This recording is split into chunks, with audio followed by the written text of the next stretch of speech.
Well, yeah, I will. And it was something that actually just happened to me earlier today. Is I went and saw the movie Novocaine, which With is Jack Quaid. Yeah, it's the new movie with Jack Quaid, who is an actor who we both love. Yeah. And Who's going to be a guest on one of our episodes coming up here pretty soon, I hope. Hopefully. Yeah, it's if you haven't seen the trailers for it or anything, it is about a gentleman named Nathan Kane who works at a bank, and he has a Like a rare superpower. condition. Yeah. Where he does not feel pain. He does not feel any sort of physical pain, heat, cold, anything like that. Mm-hmm. And his new kind of love interest is there's a bank robbery and she is taken hostage. And then he goes and saves her, using his power of not being able to feel anything. Mm-hmm. The only reason, the movie was very enjoyable. A lot of fun, great action. The gore in it is surprisingly well done for like an action flick. Okay. And I think part of that is because of who directed it. Okay. So it's directed by a pair of directors named Dan Burke is one of them, and the other is Robert Olson. They are kind of a directing team, I believe. All of their credits are kind of shared together. And so they've done a couple horror films together. There's one called it's just called Body. It's from 2015. There's one called Villains. That's from 2019. But then, Villains I have heard of. yeah. And so how to put this kindly, I sit down for this movie and it's like a 7:00 showing. It's at an AMC. It's in a Dolby Cinema. Mm. And the people who kind of fill in around me in the theater, I just keep watching, and they're not exactly the demographic of people that I thought would be for this like kind of comedic, super violent action flick. Yeah. They're a little older, like a big number of like kind of older-ish people. Like seniors? Yeah, somewhat. Or like Oh. people who would be like my mom's age or maybe a little older. Yeah. Buddy, our parents are seniors. Yeah. We're old. And I'm like, okay, cool. Maybe I just have misunderstood the marketing or something. And maybe this is what or maybe they don't know what they're getting in for. I don't know. And so we watched the whole movie and then credits start rolling. Right. And we get to the director credit, Uh-huh. directed by Dan Burke and Robert Olson. And there's this big cheer from the row behind me. Okay. And I kind of turn around, and it is like from end to end, the entire row that's behind me is taken up by Like this. a family at a graduation. Yes. Right. Okay. And so I'm like, okay, well, I'm going to hang out for a bit See what happens. and see what happens. Right. Because then they're all chatting, like very excited. People are filing out, the credits are rolling, whatever. And I'm just kind of listening. Mhm. And they are just, they're talking about different parts of the movie and how excited they are for this and, oh, this person and this person. And they're like, no, you got it. And some of them were like getting up to leave, maybe go to the bathroom or something. And the other half are like, no, you got to stay. Because there's the thanks at the end. And they said that they're going to thank so-and-so. And so I'm like, okay, so these people have some tie To the movie. It seems, yeah. And so I'm kind of like looking around and I'm like, I don't recognize anyone. It's not like, I don't necessarily know what either of these directors look like. They're not like names that I know. And so I finally the credits are like, we get through the end, the thanks happen. They're like, oh my God, there's that person and that person, that person. Great. And so I get up and I turn around and it's pretty much just like me and this whole group of people. Right. Everyone else had left. And I'm like, okay, well, I have to ask. Yeah, I'm glad you did, because I would have fucking killed you if you hadn't. If the story ended with, so who knows why, I would have been so pissed. No, I was like, okay, I just have to ask. Clearly, you guys are connected to someone in this production. You know one of the directors, I assume, because you really cheered for that.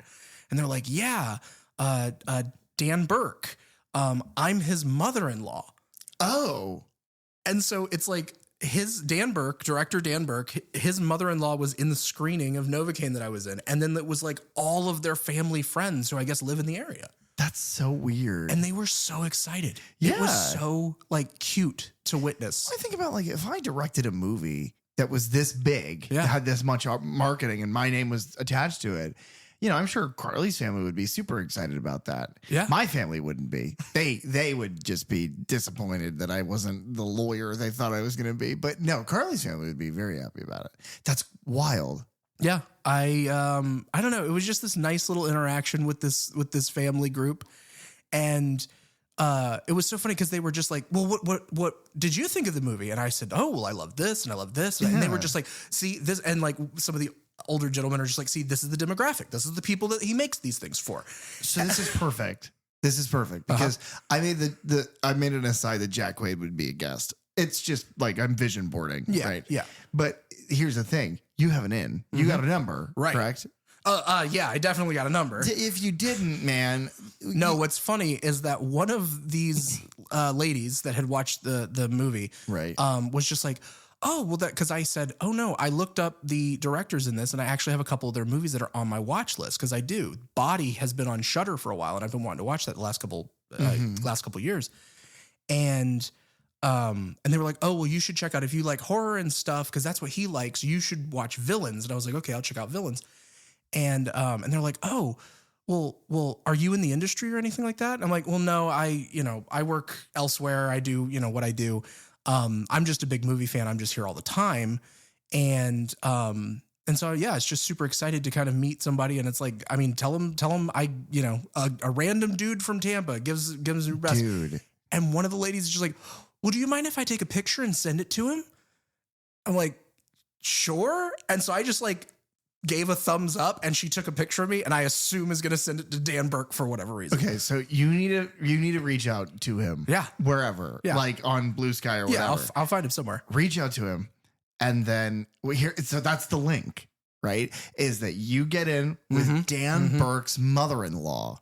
She reaches out to Dan Burke on behalf. He recognizes you from the photo, old friend. Maybe we get Dan on the show. Yeah, that'd be talk awesome. about something. But then Dan is obviously our link to Jack Quaid because if Red Letter Media has taught us anything, you're only as good as how many times Jack Quaid is on your show.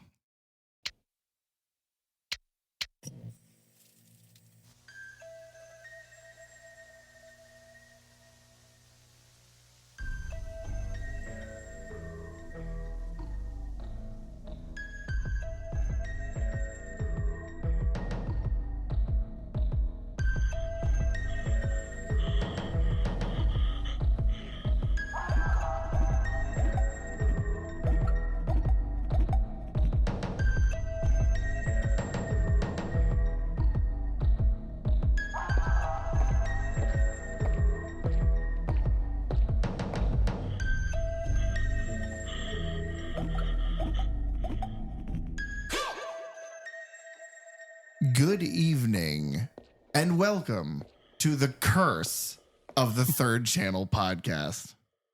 Wow. Where we delve into the horror franchises you love from the perspectives of a lifelong horror fan. And a newbie to the genre. See, I was going to be like, and a bride to the newbie and try to make everything a Chucky title, but this one I'm not excited for. So I'm PJ. And I'm Derek. Today, we are here to talk about kind of horror in the form of Curse of Chucky. The Curse or Curse? Just Curse. Just Curse. And I knew that. I didn't have to ask. Bit of housekeeping before we begin. The first thing I wanted to say is that in the last episode, I had to apologize. And in the episode prior, I had to apologize because I had kind of COVID-y, flu-y gunk in my chest and I was feeling pretty gross. I'm back. I'm back, baby. I haven't coughed in a week. Wow. My back hurts because of the post-surgery, but that's going to be forever. So I don't need to apologize for that. No. You guys are going to hear a difference in quality to my voice because of my back pain, but just know it's there. One thing I did want to say, because, we mentioned Novocaine and we talked about that and anything to not talk about the movie we're here to talk about. But in talking about that, you always have your movie pet peeves. This is more of like a nerdy pet peeve of mine. I hate when that is pitched like a superpower. Or when to be clear, the not feeling pain element of that movie is pitched as though, it's like in the original Deadpool movie, his villain Ajax can't feel pain. And it's like Deadpool stabs him through the leg and then he keeps fighting him because he doesn't react by screaming from the leg stab. But that's not how that would fucking work. And that bothers me so bad. Because like if a sword goes through your leg, it's cutting a bunch of your fucking tendons and muscles and now your leg doesn't move. Right. It bothers me so bad. Do they fuck around with that or is it pretty decent? So they early on, what I was kind of surprised at is very early on, like they start the movie very much of like, I have a condition and it's this, and he has had to live his entire life like with like child safety stuff on. Gotcha. Okay. And so like you see his apartment and every corner of everything has like a tennis ball stuck on it. Oh, gotcha. So that because it's like if he bumps into anything, he won't be able to feel it. Right. He eats only like all his food that he eats is like in smoothie form. Because if he chews anything, he could bite the inside of his mouth or bite his tongue off, and he would have no idea that was happening. Yeah. And I don't know how true that is. I know that this is kind of a rare, condition, but it is a condition that does, happen. As long as they take the time to operate under, it's not a blessing, it's a curse. Yeah. Oh shit, curse. Oh. I didn't mean to do that. I'll say the probably the most famous example of someone who has the same condition is Ants in My Eyes Johnson. Right. Of course, from Ants in My Eyes Johnson's electronics. See, here's the problem with that. I know that's from that show Rick and Morty. The problem is that my IQ is so low that I don't get a single joke from it. You do have to be very intelligent to understand Rick and Morty. I'm thick as a fucking post, man. I've never got one of those jokes. What do you think about Pickle Rick though? This is funny as shit. I love that. Please don't cut this. My housekeeping Yes. for this week, because I have something to apologize for. Oh no. Listening back and reading through some of my other notes, I was like, in our discussion on Bride of Chucky a couple weeks ago, I mistakenly called Chief Warren Kincaids deputy. Evil, smirking, shit-faced boy. Yeah, the Randall from Recess faced police officer who gets blown up via lighter and gas tank. Yeah, right. I mistakenly called him Lieutenant Preston. Oh, and said that he was played by Lawrence Dane. Okay. That is not who that is. Lieutenant Preston was the older detective who you saw him chasing after them for 2 scenes, and then he shows up at the end and is like, "Oh my God, that doll is talking. You guys are free to go." And he witnesses the birth of Glenda. Yes. That's Lieutenant Preston. So Warren's deputy was named Norton, and he was played by Michael Lewis Johnson, and he is played in very little besides Highlander the Raven and RoboCop Prime Directives, which were very short-lived television series based on those movies that no one saw. Mm-hmm. Well, but yeah, I felt like I owed the people an apology for misspeaking. Here's what I will say: the people, in regards to our audience, who noticed that's just you. So you're apologizing to Derek Rosenberg. Yeah. Yeah. I'm looking at myself in the mirror as I say this. Are you saying that because I have such crystal clear eyes? Because you're just staring at me. Honestly, I think we should put up some sort of divider when we record because your eye contact makes me it makes me, subconscious. Uncomfortable. No, not uncomfortable, flirty. Oh. Yeah. I am going to read you this IMDb summary. It is bad. It is bad in the way that Curse of Chucky is bad, in that it is simple, boring, barely does anything for the film. Okay. And it's just feel bad gray tone. Ready? Cool. After her mother's mysterious death, Nica begins to suspect that Chucky may be the key to recent bloodshed and chaos. End of summary. Wow, that is vague. It's vague, and it's just... Guys in the audience, please listen to this episode. Please.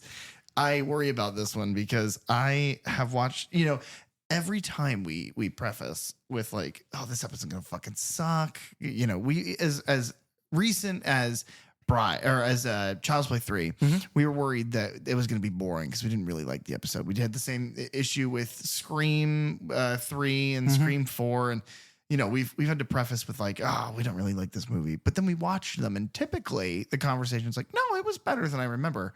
This was not better than I remember. This was worse than I remember.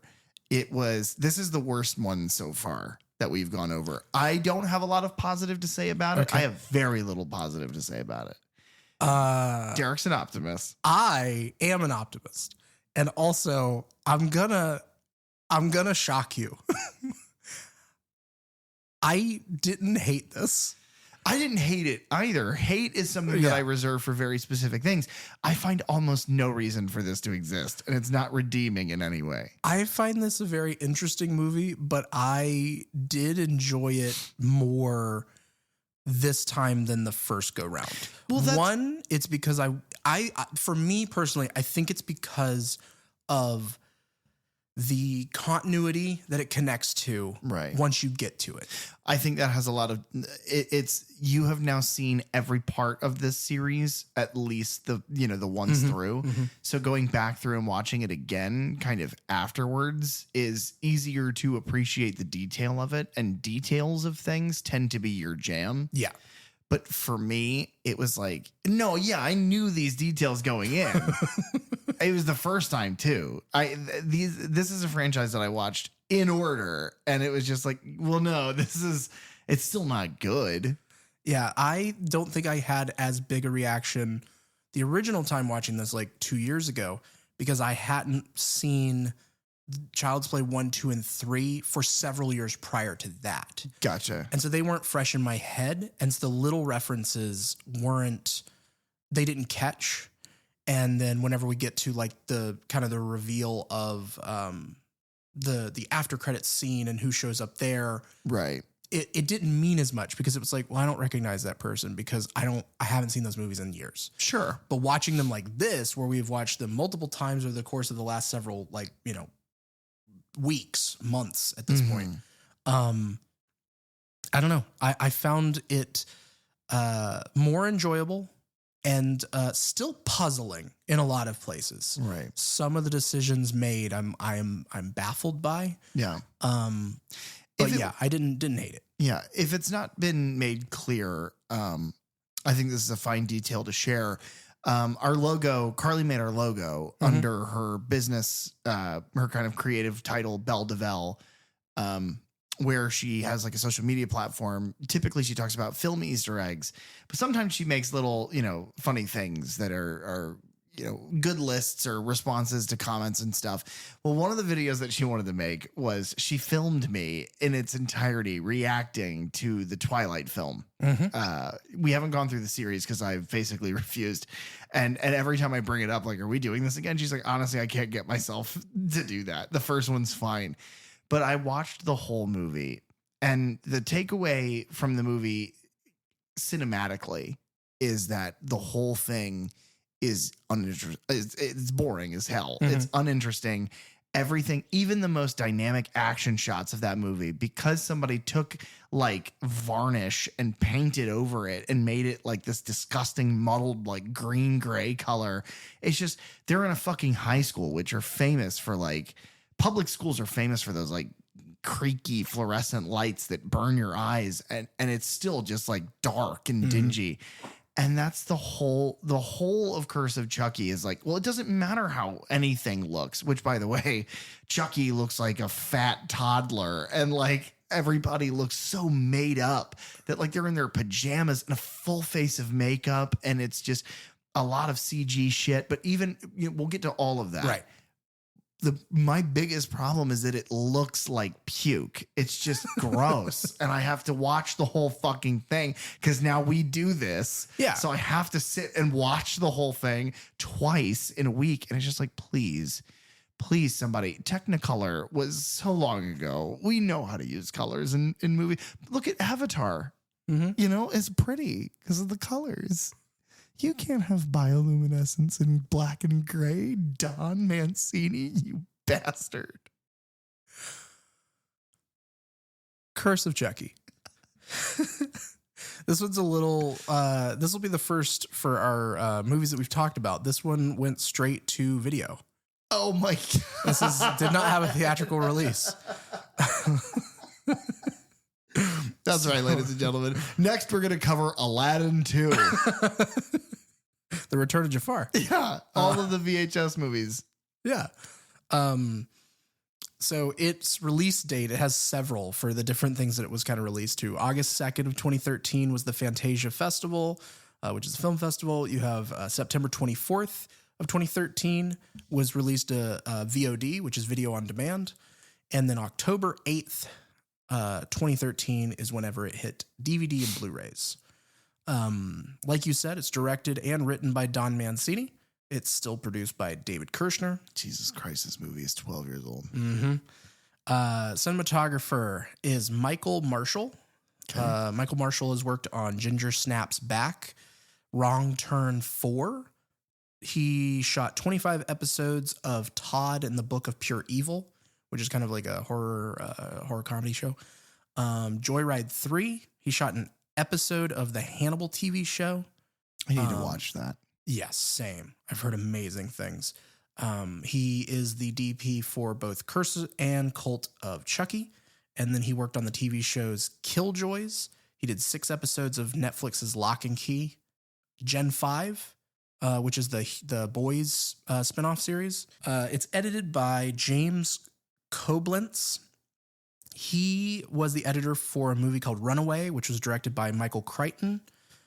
He worked with Tommy Lee Wallace on a movie called Aloha Summer. Tommy Lee Wallace is who directed Halloween 3 and Fright Night 2, I believe. He also worked with Wes Craven on Night Visions, which I believe is a TV movie, and then his film People Under the Stairs. He edited 15 episodes of The X-Files, and then he worked with James Wong on both Final Destination and The One. And let's see, Willard, which is another horror movie. He did some of the later Return of the Living Dead sequels and The Howling Reborn. So he's done quite a bit of like sci-fi horror stuff. But he always seems to be like the third or fourth kind of in the series that he's editing in. Yeah, for the most part. People Under the Stairs is really good. Final Destination is very good. The budget for this movie. Now, do you remember what it was on 12? Seed? It was 12 on Seed. What would you think this movie was made for? So that's difficult because we're later, and the movie does obviously dabble in digital effects. I don't know. Is it? I'm going to say 12 again. No. Higher or lower? It went lower. Lower. Yeah. Okay. 8. Lower. 6? $5 million. Jesus. That is the budget for this film. Well, that's amazing. Yeah. Considering that it should have won a fucking Academy Award for $5 million. But then again, it's like you have to think it all takes place on basically one set. Yeah. And then you have like a couple shots here and there. Yeah. But for the most part, it's like if all that's on soundstage, then yeah, they just build that corner of the room is this basement or whatever. Now there's not like a box office number for this one. Obviously it didn't go to theaters, but the film did gross 3.8 million in DVD sales. It's one of the like best selling DVDs, like within its first month. Okay. Cause people love this Chucky franchise. Yeah. I mean, it still loses money at that point. Yeah. But I don't know how they, I don't know where that comes out in the wash on that. Plus it has just the life afterwards of every time that they do a reprint, because I have the box set, but it's like, that's just a collected version of all the single, DVDs and Blu-rays that are out there. So production for this movie kind of started back, Don Mancini and David Kirshner gave an interview in August of 2008, and they spoke of a planned reboot of the Chucky franchise. It's going to be written, directed by Mancini, just like, the rest of them had, or the prior two. And they described their choice of doing a remake over a sequel as basically the response of what they were hearing from fans at the time who wanted to see a scary Chucky movie again.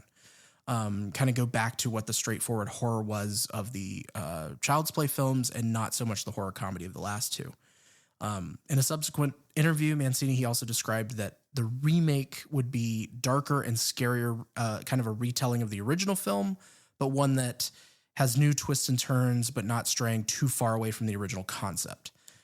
Now, that's a bit of a stretch in my mind of like, other than it being, there's a doll that's possessed and is trying to get after this little girl and her family.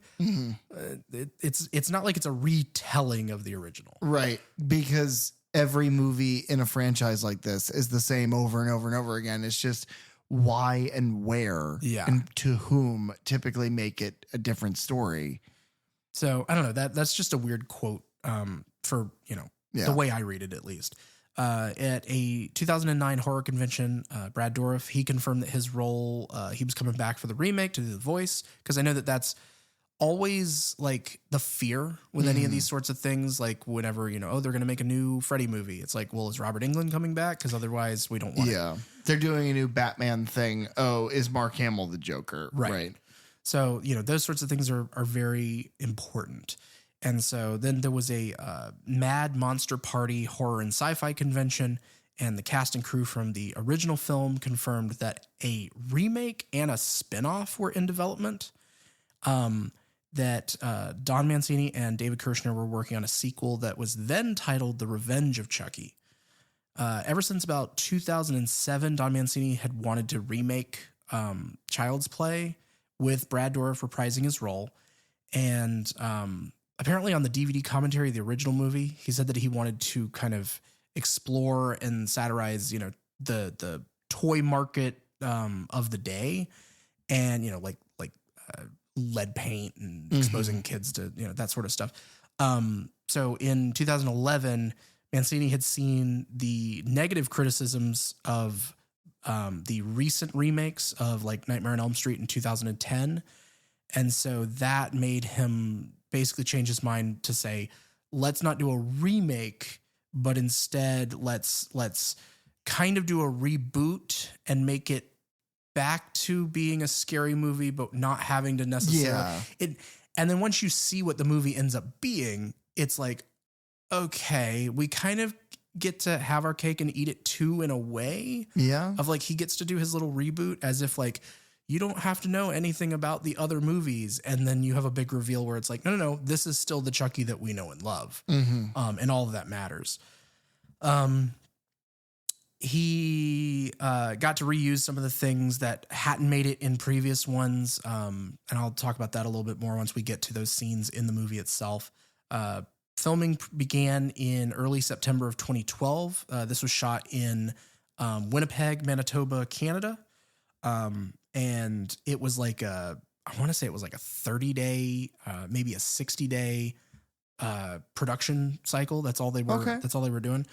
Tony Gardner and his company Alterion Incorporated, they returned for the puppets and the animatronic effects.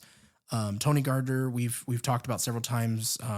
He worked on Return of the Living Dead. He's worked on Darkman, Army of Darkness, Hocus Pocus. He was up for, or he did the a lot of the makeup in the Jackass films. He was up for an Oscar in Bad Grandpa, which is the Jackass like spinoff movie. And then we said last time he made the masks for Daft Punk. Yes. Alterion also created the Geico Cavemen. What the fuck? And the current version of Smokey Bear. Oh my God. So those are just interesting things I found. And then Curse of Chucky had its world premiere on August 2nd of 2013 at the Fantasia Festival. That's in Montreal. And then its European premiere was at the Fright Fest Film Festival in London. And it was accompanied by screenings of the original Child's Play trilogy. I believe it had some theatrical runs like in Brazil and other countries like that, but like never got one here. And that's pretty much what I've got for production. Yeah. I mean, outside of the fact that I know that this is the first time that, Brad had been doing the voice of Chucky for so long and watching the kind of behind the scenes stuff. This is the first time that Don got to like work with him on set and direct him. Cause I think outside of the original Child's Play, which opens with Brad Dourif as a human and running around, I think this is the first time we see him again as Charles E. Ray. Yeah. That he's not just a picture. Right. But yeah, he does talk about that in some of the special features of like being excited to actually be on set.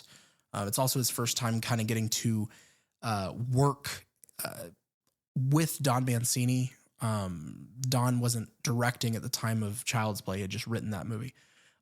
So getting to see them kind of, act together, and it's like Brad getting to see the Chucky doll and the puppets like in action. Right. Which I don't think he's ever really done. I don't think he's ever needed to go to set. He records his lines because like I fucking would beforehand. So yeah, I mean, I would want to go and see what it's all like. Especially because it's just so steeped in history and I'm a part of that history. I would want to go see it. I'd want to go see him cackle, laugh, and threaten people. You remind me a lot of Andy Barclay. He was a whiny little bitch just like you. Did you kill him too? More or less. I killed his childhood. And the truth is, I killed you 25 years ago, didn't I, Nica? You haven't been living. You can't call this living. You've just been on life support. Time to pull the fucking plug. So you never actually killed Andy Barclay, did you? What? It's called completion anxiety. It's very common in males. You are a male, aren't you? Oh, I'm gonna kill you slow. Yeah, no, I get that. 25 years must be the slowest murder in history. I mean, what are you waiting for? A sign from God? Which we haven't mentioned yet, but the person that he is speaking to in that scene is Nica, our main character. Yeah, who's played by Fiona Dourif. So I'm sure if you're not picking up on the name there, Fiona Dourif is Brad Dourif's daughter. Yes. And so I'm sure part of him being on set was just having fun, not only hanging out with like Don Mancini and Jennifer Tilly and people who he has worked with over the years, but also getting to like work on a movie for like his series with his character, but with his own daughter. Which is great. Yeah. She is amazing in this. She really is. She's a positive. Yes, she is the strongest part of the whole film. She is the only member of our human cast that I think actually does well. Mm-hmm. The sister overacts, but is the closest to good that we get. And then everybody else is just terrible. You know what it reminds me of? Francis Ford Coppola's Bram Stoker's Dracula. A film critic is talking about it and is like, use the phrase acting circles around because it's that Gary Oldman and Sir Anthony Hopkins are just acting circles around a young Keanu Reeves and Winona Ryder, right, who are both doing terrible accents and have no idea what the fuck to do. I was like, it's the same thing here, but it's not the caliber or the pedigree of Sir Anthony Hopkins or Gary Oldman. It's Fiona Dourif. Yeah, it's a pair of Dourifs. Yeah, that's good. I don't know what else she's been in. Fiona Dourif, she was in 8 episodes of True Blood. Oh, okay. She was in the Paul Thomas Anderson film The Master. She's in obviously Curse and Cult of Chucky. She was in something called Fear Clinic, Blood is Blood. She did 10 episodes of the series Blacklist. She's in Blacklist? Yeah. I love that show. I've only seen the first season of that show. Yeah, I don't know where she falls in the run, but she did like a 10 episode arc there. I'm one of those people that it doesn't matter how fat and weird James Spader ends up looking because he just looks every day. He looks more and more like a mudfish. And I don't care. He's the sexiest man in Hollywood. I don't know why. It's something about the stilted way he talks, his judgmental tone. I want him to spit at me. Wow. I love him. Wow. Yeah. I also like Fiona Dourif, her face and her body and her acting and her personality. And she's great. Yeah. Basically everybody who lives here. So you, Carly, and I want to get in a line and have her just spit on us. Yeah. We've talked about it. That would be great. She could just wheel on by us. But she did 5 episodes of the Purge TV show, which I wasn't even aware that was a thing. No idea. She was in Christopher Nolan's Tenet. Oh. She's in 4 episodes of The Stand, not the original Mick Garris version, but The Stand from like 2020. Okay. And then she reprises her role in the Chucky series. Well, good she's for very her. Good. Yeah, a lot. She is incredible. It's her and Brad because Brad Dourif's I mean, you can hear it in that clip. What I will give is that some of the most, effective and evocative Chucky lines of dialogue come from this movie. Oh yeah. That are just dark and horrific. Yeah. Whenever he's going dark, it really works. Whenever he's trying to do one-liners, they don't work in this movie. Because awkward. the tone doesn't match. Yeah. The one-liners are Bride and Seed. Mm-hmm. Nothing is the original trilogy because they didn't know what they wanted to be. But like he and I'm jumping so far ahead and I don't care. This one doesn't matter. The sister Barb is in the attic and he has basically tricked her up there alone. And he's like, Alice belongs to me now because she knows that there is no fucking God. And it's like, what the fuck? Yeah. Like, that's so dark and it's so effective because it's like he's like pulled all the stuff off his face. So all of the like Bride of Chucky's like stitches and scars are there. And it's in like shaft lighting, like from this gross set. It's real. That scene is good. And then the next thing that comes out of his mouth is this one-liner where he's like, your eyes are too close together. Right. I don't understand. It's like a mouthful. It doesn't, I don't know. It's also weird. Because of the plot of the movie, and I'm glad you brought this up because I have a problem with this too.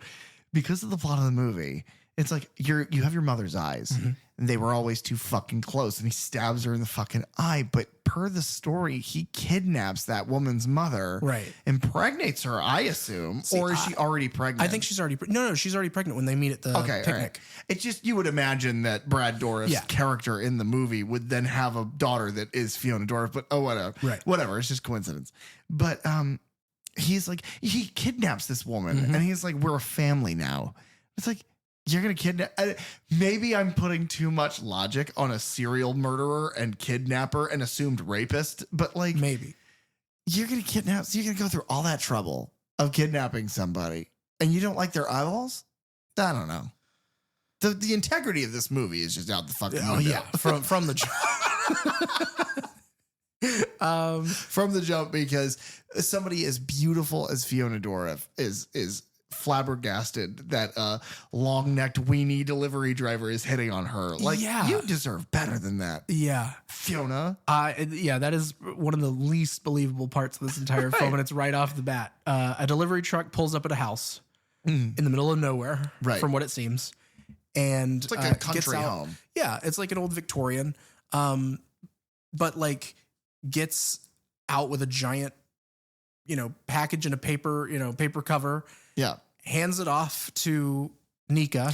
Which is, I can't count how many times one of these dolls in this movie gets shipped in a paper wrapping. Yeah. If he doesn't have another doll to help him drive a Hummer that he has stolen, then he has to mail him from Redman. What I will say is that him being delivered to the front door of this house is significantly more believable than him being dumped in Tony Gardner's prop shop. Yes. 100 times more realistic. Yes. Okay. So the way that this film starts is basically you aren't necessarily meant to think that this is connected to Bride and Seed. No. We don't know how long past that it has been. Right. This package is delivered to Nica and her mother, Sarah Pierce.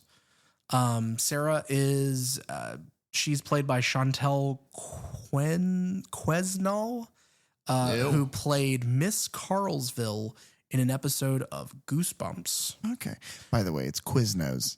Yeah, I think that's it. She's from the sub family, Quiznos. They're the Montagues to the Subway's Capulets. I'm sorry. This sounds stupid. I'm sorry.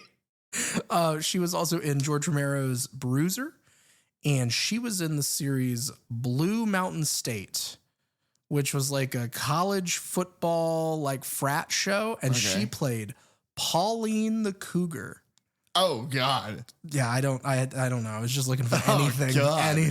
Well, in this movie, she plays like a Gypsy Rose mother type, like kind of, I just want you to be safe. Mm-hmm. We're introduced to her painting sunflowers, and her daughter Nica is in a wheelchair, and it gives that sort of like overprotective, that sort of mother type. And Nica is very, like you said, is like, was the delivery guy flirting with me? Maybe I should go and talk to him. Yeah. Nica, you're gorgeous. Yeah. It doesn't matter. You being in a wheelchair is like kind of cute for you. Yeah. Like the character works. That's why Don Mancini's a great writer and he's not the best. Like it's just, he's not the best director visually because all of this is really well written within just dialogue. We understand that this is an overprotective mother, that Nica is vulnerable and naive and young and shy, and that mother takes no shit.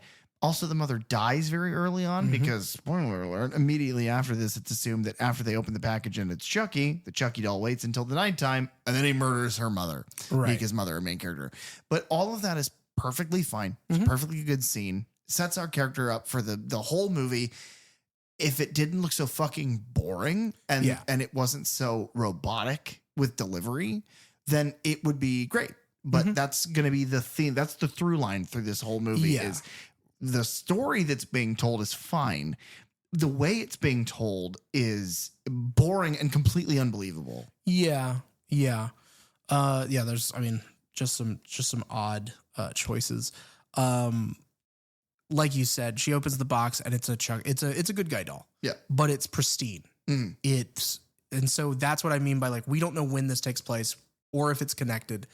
And, we're just dealing with a spooky doll, apparently. Who says, "Hi, I'm Chucky." Yeah. So we know it's Chucky. First line of dialogue. Fucking Tommy. Man, fuck Tommy. Nighttime, there's a scream. She ends up dead. Yeah. Now I'll say I like the opening credit sequence where Nica comes down the elevator, finds her mother dead in the foyer of this house. She's bleeding out. The elevator, I feel like, has kind of, it's a similar like cage design, and the stairs wrap around it, kind of like in the apartment building in Child's Play. Yeah. Don't know if that's done on purpose. I know that the house itself is a set, so I assume they designed that themselves. Well, and with as attentive to detail as Don Mancini tends to be, probably. One thing I will say really quick before we move on from this is that another through line for this, Nica is looking down at her mom bleeding out, and you can see she and the audience sees her own reflection in a pool of her mother's blood. But of course, the blood is CG because 2013 begins this era where, a lot of prop horror, prop gore and stuff becomes either completely CG or CG enhanced. Yeah. But the CG looked like shit. And this is a $5 million movie. So it looks, the CG blood here looks terrible. Yeah. And it's like just whenever it's real, like, real fake blood. Yeah. It looks fine. Great. Yeah. Like there's several times in this movie where you see actual like prosthetics and actual blood, bladders and skin being ripped away and things like that. Looks great. But like in X-Men Origins Wolverine, when his PS2 claws come out, it's bad. You can just tell. It's your brain goes, ugh, that's wrong. And that happens a lot in this movie. Yeah. But after finding her mother, I like the credits. They're very simple. Camera pulls back and shows Chucky sitting in this chair. It says Curse of Chucky. And then the camera moves around him like a steady cam. And as it does, people's names are coming up. And by the time it makes it back around to that starting position, it is now daytime. And the coroner is here taking away Nica's mother. Yes. And Nica is then talking to police. And very simple, very clean, but I think it's a pretty good little. Go ahead and show a passage of time. Sure. Where then we basically meet the rest of Nica's family. In order, we meet her sister, Barbara.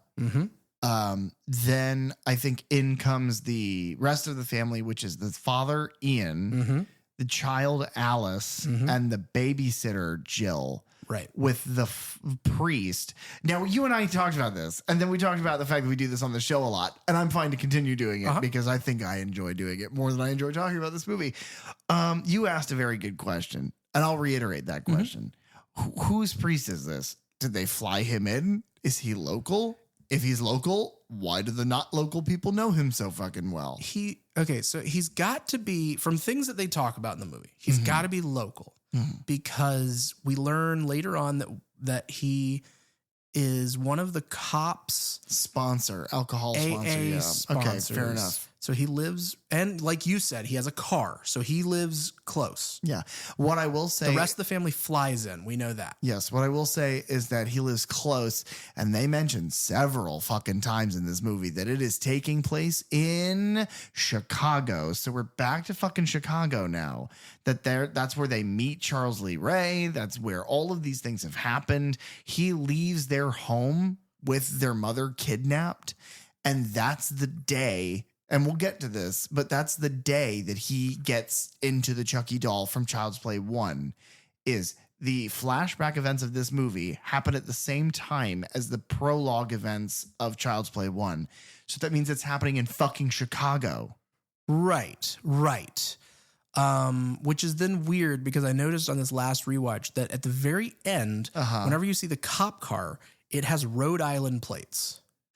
Okay. That makes sense. I get that. Basically, here's what's happening. It doesn't matter. That's what's going on. We are, in our way, being obnoxious. And we are looking into details that are simply irrelevant. Yeah. So in the spirit of that, let's move on. Okay. Just to do a quick run through of this family. Barb Pierce is played by Danielle Bisutti. Whom I know from two things, and you were surprised to hear that I knew these things already. She's not surprised. I was hoping to reveal one of them. Yes, which is God of War. Yes. She plays Freya in God of War. And that's an amazing mocap performance, an amazing vocal performance. She's also in the second God damn, I get those wrong every time. She's in the second Insidious movie. And The Last Key, which is the fourth one. Oh, okay. So I did not know She plays that. Michelle Crane. She's also in 2 episodes of Parks and Rec. Father Frank is played by an actor named A. Martinez. He's done a lot of Westerns and television work, but he had a reoccurring role at Archie's Bar in All in the Family, that sitcom. Okay. And then he's played in several soap operas over the years, and kind of most recently he was in Netflix's live action Avatar: The Last Airbender. He plays Master Paku. Okay. And then you have Ian is played by Brennan Elliott. He's a Canadian television actor. He was in shows called Strong Medicine, The 4400, Cedar Cove, and then he's also in Night of the Museum, Secret of the Tomb. He played Robert Fredericks. I'm not really familiar with that franchise. So I don't even know who Robert Fredericks is. I don't know. Alice is their daughter, played by Summer Howell. She was in The Midnight Man. She's in the series Channel Zero, a horror film called Hunter x Hunter, Harlan Manor, all fun and games. Most recently, she was in a movie called Time Cut, which, if I'm not mistaken, is kind of like, you know how we watched It's a Wonderful Knife, and that's like a horror version of It's a Wonderful Life. Yeah. Time Cut is like a horror version of Back to the Future, if I'm not mistaken. Okay. And then the nanny is named Jill. She's played by Maitland McConnell, and she was in not a whole lot. She was in something called Killer Movie, Ninja Cheerleaders, and then a movie called Detention, but not the 2011 Josh Hutcherson starring Detention. I've seen that movie, and that's actually pretty good. But that's pretty much the whole cast. Yeah. And they're all bad. The main things shared here is that they think that Sarah, who is the mother, her death looks like a suicide, and Father Frank being there, and with the sister, there's a lot of we need to be praying for her soul. It's religiosity. Kind of this is the first time we kind of get that in this franchise, I feel like. And it's kind of a theme in this movie, but not one that they explore effectively. And it doesn't go anywhere. Right. That's because that's where I kept trying with this one is what is the theme? Because I feel like for Bride, we have a love theme that happens, and the things that you want from a partner. And if you're not getting those things, and then, the whole, they use it against them, but the whole well, if you're going to make a man a meal, the least he can do is, clean up after you and whatever. And then with Seed, it's all about identity and who are you, and who do you choose to be and who are you inside and things like that. Yeah. And so I'm like, okay, well, what's the theme going to be for this one? And very early on, it's just like religion, faith. And then they don't do anything with it. Religion, faith, Chucky. Pretty much. So, because I mean, like the first thing that Alice, whenever she gets in and talks to Nica, is like, did grandma go to heaven? And Nica, who had already told Father Frank, like, yeah, my mother and I, we stepped away from the church a long time ago. Just kind of looks around the room and is like, yeah, of course she did, honey. Like, cause you can't tell that to a kid. Yeah. Next they make plans for dinner, which this is such a bizarre sequence. They make plans for dinner. Yeah. Well, basically, cause we have to introduce Chucky to this kid. Right. And so, Nica is going to give Chucky to Alice. And like there's a whip pan over to where Chucky has been sitting for the whole scene over in this chair, and he's all of a sudden not there. Mm-hmm. And so they go to Alice needs to use the bathroom. They go upstairs, they being Jill and joined by Ian, the father. And this is the first time, because there's about 4 or 5 times that like Nica notices Chucky doing something or isn't where he's supposed to be or isn't where he just was, and like kind of clocks that and has this look of like, something seems off here, as she's trying to put it together. But this is where we get kind of the first odd choice of puppetry for Chucky in this movie. Yeah. Alice is in the bathroom. There is movement behind the shower curtain. She goes and pulls it back. And instead of being the good guy doll face, right, what he calls Barbie mode, instead of being that, it's like the face that they, like the animatronic that they use in the beginning of this movie where he talks.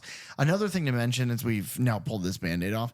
Chucky, until the very end of this movie, he looks terrible. Yeah. Just awful. When he's just when he's the good guy doll, fine. He looks perfect. like they polished up with better technology. They made a better looking doll. Yeah. And then when he is supposed to be like talking and stuff, he has just like a piggish face. Yeah, he looks like a fat toddler. Yeah. It's bizarre, like a fat latchkey kid. It's bizarre, and it's weird. I don't because once you get the reveal of like Chucky, like we know him from Bride and Seed, he doesn't look that bad. So why, if like you said, you already revealed it. It's like they peel off pieces of his skin and he's hiding the scars. He's like liquid latex made up his own face. But then why doesn't he just look like that, but at the beginning? Just like, I don't know. He looks like a completely different, he doesn't look like Chucky. No, it looks like, it's impossible to describe. Yeah. If you haven't seen Chucky and Curse of Chucky, look up the IMDb page, because the pictures on like the first 5 pictures, they're horrific. Yeah. They're but not for the reason that they should be. Yeah. No, like I'm going to not be able to sleep tonight because I'm going to be worried that I'm going to wake up and I'm going to look like that. And the more bizarre thing, other than just how he looks and why they made him look like that for these early scenes, is that she pulls back, reveals him, and like we've noticed in the previous films, there are, Chucky animatronics whenever he is supposed to be the good guy doll. Mm-hmm. There are Chucky animatronics whenever he's going to talk. Right. And they look slightly different, but you can spot it. Well, in Child's Play 1 and 2, it is night and day different. Yeah. 3, it gets a little closer. And then by Bride and Seed, they don't really do that anymore. Yeah. But this movie harkens back to that. But so she opens the shower curtain and he is talking Chucky, like he's gonna come to life. Yeah, he's a puppet, not a doll. And I wonder if there's a deleted scene there, because he then does not come to life and they cut away from it very fast. They cut to from her perspective, or no, they cut from like his perspective looking over his shoulder, and he lunges at her, but it seems like it's either a quick puppet move or it's a digital lunge. And then we cut away from it. Yeah. And it's like, but we didn't see his face move. We didn't see him talk. Why did you use that doll? Why did you use that animatronic? I don't know. Bizarre. Don Mancini said that he wanted to redesign Chucky ever since he was attached to like a remake of the original film. He wanted Chucky to resemble more modern dolls that appear more human and uncanny, thinking of like the American dolls. Okay. The American Girl dolls. Weird. So I guess that was his like the way that he wanted to do that. It's weird with me. because like he does not look like that. He does not look like an American Girl doll. He looks like a chubby baby criminal. He's very bizarre. Bizarre is like the best word to describe it. He got a lot of flack for it because that's the version that was shown in all of the trailers and everything for this movie. And so it's like people seeing that were like, well, that's not how Chucky's supposed to look. They're, upset, which is why with Cult of Chucky, they went right back to the original design. So, right. Well, and then with this one, you've got like, he's got all these, like freckles and he's so chubby, but he's got like these super heavy lidded eyes that look squinted and like grossed out all the time. And then like this big fat mouth and these big fat cheeks. He just looks so like he does not look good at all. No. The back and forth between Barb and Nica is that Barb wants to sell the house and move Nica closer to them into an assisted living facility, that they've been struggling with money. I guess this is like maybe the theme. One of the themes running through this movie is whether or not Nica can take care of herself. Yeah. And whether or not that she does by the end of this, I'm still not certain. Spoiler alert. She can't take care of herself very well. I mean, I guess she defeats him, but like, not really. Yeah. She can't really defeat him because she's not ever using her feet. Yeah, that's a bad joke. This is another thing where whenever Alice brings Chucky back down and Nica clocks again that like, well, Chucky was in that chair, so how would he be upstairs? Whatever. We move to dinner. We have like this little cooking scene where Nica and Alice make chili. And like the way that Nica is cutting those tomatoes in the kitchen. I mean, I'm no chef. Right. So maybe I've been cutting tomatoes wrong. Yeah. The way she's cutting them is picture perfect. Yeah. You take the knife and you slam it down into the cutting board as hard as you can, blade first, hoping that you get a good slice on your tomato. And every time we do, we push in further and further, tighter and tighter on Chucky's eyes. Whenever they leave the room, Chucky looks around at the chili bowls in front of him. And then he takes some rat poison that they conveniently have and dumps it in to one of the bowls. I assume he was going to poison all of them at once. Maybe. But then they come in right afterwards. So he just has to like fall to the floor, Andy's coming. Right. And, oh shit. But Nica again, like she notices like, well, Chucky is now on the floor. He was in the chair whenever we left. Something's up here. Right. We have dinner. This scene is shot interesting. Like parts of it, it's all very detail work. It's all very, all the plates. You get 6 individual shots of all the plates getting set down on the table. And it's a guessing game at that point of who has the rat poison. Right. And there's also these vertical shots of like, it's clearly a hexagonal table. And it just, everything about this scene is weird. It's also weird that they have chili, but I'm going to move past that. Yeah. Chunky's chili. And this is also where I think they've kind of threaded, they did like a little bit of this before this, but Ian, the dad, he is kind of set up a couple times throughout these scenes here that he seems to have something going on with Jill, the nanny. Really attentive to her and like super flirty, asking her a bunch of questions about her personal life and shit. He pours her like wine at dinner and then he just kind of like passes the wine to his wife. He spoons the chili. Yeah. There's a lot of that. Chili's a weird, I said it before. Chili's a weird choice. It's a strange, we get a lot of fake outs in this scene of who's got the poison because like Ian, at one point it's just like, oh my God. And everybody is like, what is happening? Oh, this is so good. And they do it 3 times because then it's Alice and she's like, this tastes weird. Maybe it's too much oregano. Then ends up being Father John. But like, you really should have just done it the once. Yeah. I don't really know that it's like the little bit of tension building that they're trying with this whole scene. Yeah. I mean, I hate it. Yeah. I hate this whole scene. You said it earlier as well. It's very misophonia. They keep cutting to people that like eating it. Those close-ups of their mouths is awful. The whole scene is awful. It's cramped despite being in a huge room. It's dark where it doesn't need to be. It's a candle lit.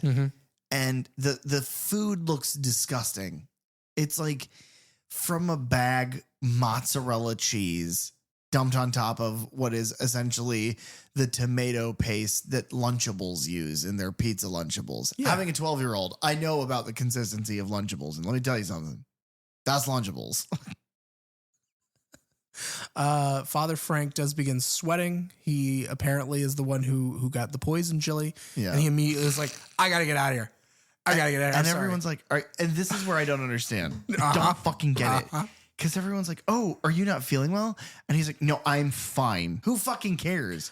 His death scene is great. Yeah. The other thing in that is that Father Frank does seem to recognize like Chucky or a good guy doll from the news. Yeah, because some Ian's like, oh yeah, those dolls were all the rage in the 80s. Everybody had one. And he's like, I remember seeing them on the news. And it's like, your real name is just the letter A. And that A stands for ass actor. Well, and apparently it also is for alcoholic because he refuses to get any to take any wine from Ian at dinner. And then whenever he leaves, he gets in his car, he drives away, and then we find out that he has wrecked his car, killing a couple. Yes, killing a couple, and his head is like pinned. But the two cops who walk up, one of them says the other just like, well, maybe he's been drinking again. Yeah. And it's like, no, he doesn't do that anymore. He's my AA sponsor. So yeah, I think A, which I have a problem with because if you're in AA, you can fall off the wagon. Yeah. If anything, him being a part of this guy's AA and being a notorious drinker from his past indicates that this guy was drinking. But he's like, no, he's my sponsor. Well, you're going to want to drink once you see how he looks now. And then we get this cool effect. Yeah, it's really well done. He is like, it's like the roof of the car or maybe the hood of the car is like slid back and is like up against his throat. And so when they go to remove it, the metal expands and it cuts his head off, which falls into the back seat of the car.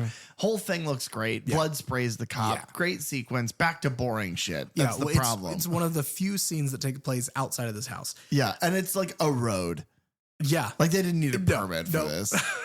They shot this in 50 minutes in some road in California and they shot this out of the country. Yeah, and it's shot in Canada. So our next scene is they're sitting around watching like old family videos on family film reels is what it is. And they reveal that their father had drowned a couple weeks before Nica was born and that mom was never the same after that, which is, yeah.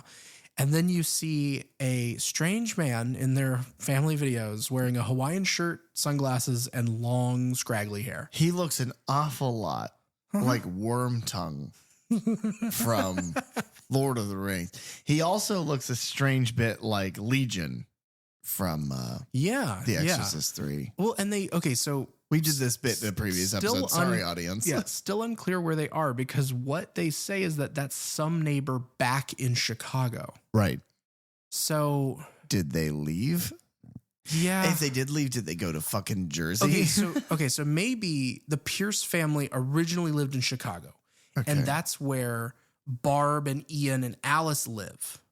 And then Nica and her mother live in Rhode Island because they moved away. Yeah, after the kidnapping and subsequent assumed rape and almost murder. Right. Okay, that's got to be it. Probably. But then where the fuck does Jersey come in? I don't know. That's where he's from. It's Hackensack, Garden State. Alice comes back in and says she can't find Chucky again, that he's hiding, and so she and Jill go upstairs to look for him. Again, Nica notices this and is, knows that something is off, but can't put her finger on it.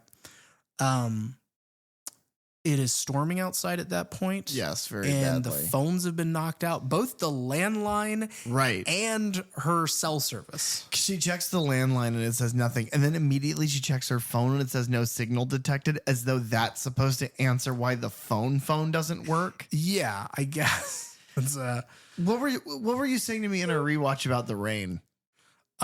Oh, well, it's in this next scene where so Jill's upstairs with Alice. They're looking around. She looks, under the bed, in the closet, all these different places, trying to find Chucky. And you get a doll POV of him like looking around the corner at them for a second. And then you see him quickly run past in the background in the reflection of the mirror. And so it's like those are the two things that we basically see in every Chucky movie. Yeah. And then Jill goes back into the bathroom, and there's movement again behind the shower curtain. So we get kind of a repeat of that. And so when she goes over and she pulls the shower curtain open, there's nothing, but the window, this giant window that's in the shower, is open, and it's storming outside. And there is this. She shuts it, and then it blows open again for like a cheap jump scare, and then she closes it again.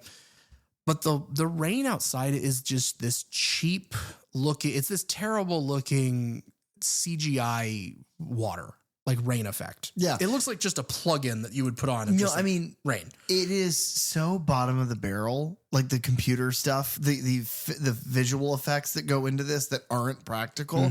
They are so like stock footage plug and play. Yeah. This reminds me, I told you this during our last watch through. This reminds me of like a free like Pluto or Tubi. Sponsor us, Tubi. Sponsor us, please. Tubi. Oh God. Tubi, make all this pain worth it. Please sponsor us. But it's like if you went to like the 30th page of Tubi and all those bullshit movies that aren't real movies, they just got made with people that are like trying to get their SAG card. Right. It's all of that shit. That's what this movie looks like. Yeah, at times it really does. Like certain shots really work, and the cinematography is pretty slick. And then about half of it is just like, what is this? Half of it is whoops. Yeah. I thought this would look great. And the thing that I brought up so dark. How did it look bad? The thing that I brought up about the rain is like they do that terrible effect there. But then later you see outside the house, several times you see outside the house, and it is raining, and they have like a rain machine. Like they have a rig where it's actually pouring water down. It looks like rain. And it's like, did you just forget for this one shot? And so you're like, oh, it's supposed to be raining. Right. Throw some digital rain on there. Maybe. I don't know. It looks bad. Get a hose next time and just spray it up there. You're talking to me? Yeah. All right.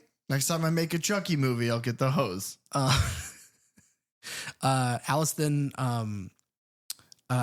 Jill moves from the bathroom, then back downstairs. Into the kitchen. Into the kitchen. She notices that one of the knives is gone from like the knife rack. Right. And that's when she turns around and there's another like jump scare of Barb is there in the kitchen. And I'm not kidding when I say that those women, the babysitter and Barb, start fucking making out. They do. That sounds like a joke. Ready?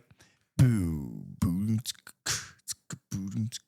and then Jill and Barb start making out, and Jill's like, "I've missed you." It's 70s porn music. Yeah, I get what you're doing. I'm uncomfortable. Well, it was shot in the style of a 70s porno where they walk into frame and then begin to smooch each other, and it sits on them. They kiss hard on the mouth. It's so uncomfortable. It is uncomfortable. It's not sexual at all. It's just bizarre. And it's supposed to be, and I mean, it is a little bit like, oh, that's what's going on. Reverse of what we thought the affair was to what it actually is. And we reverse that reversal because Nica then goes back into the room where the films are playing, the family films, and Ian is asleep on the couch and Chucky is now on the couch. She's like, what the fuck is going on? But she's like, Ian says something to the effect of, oh, you found it. And Nica goes, well, no, I think she wanted you to find it. And I don't know what Nika's suggesting. It's a weird line. Yeah.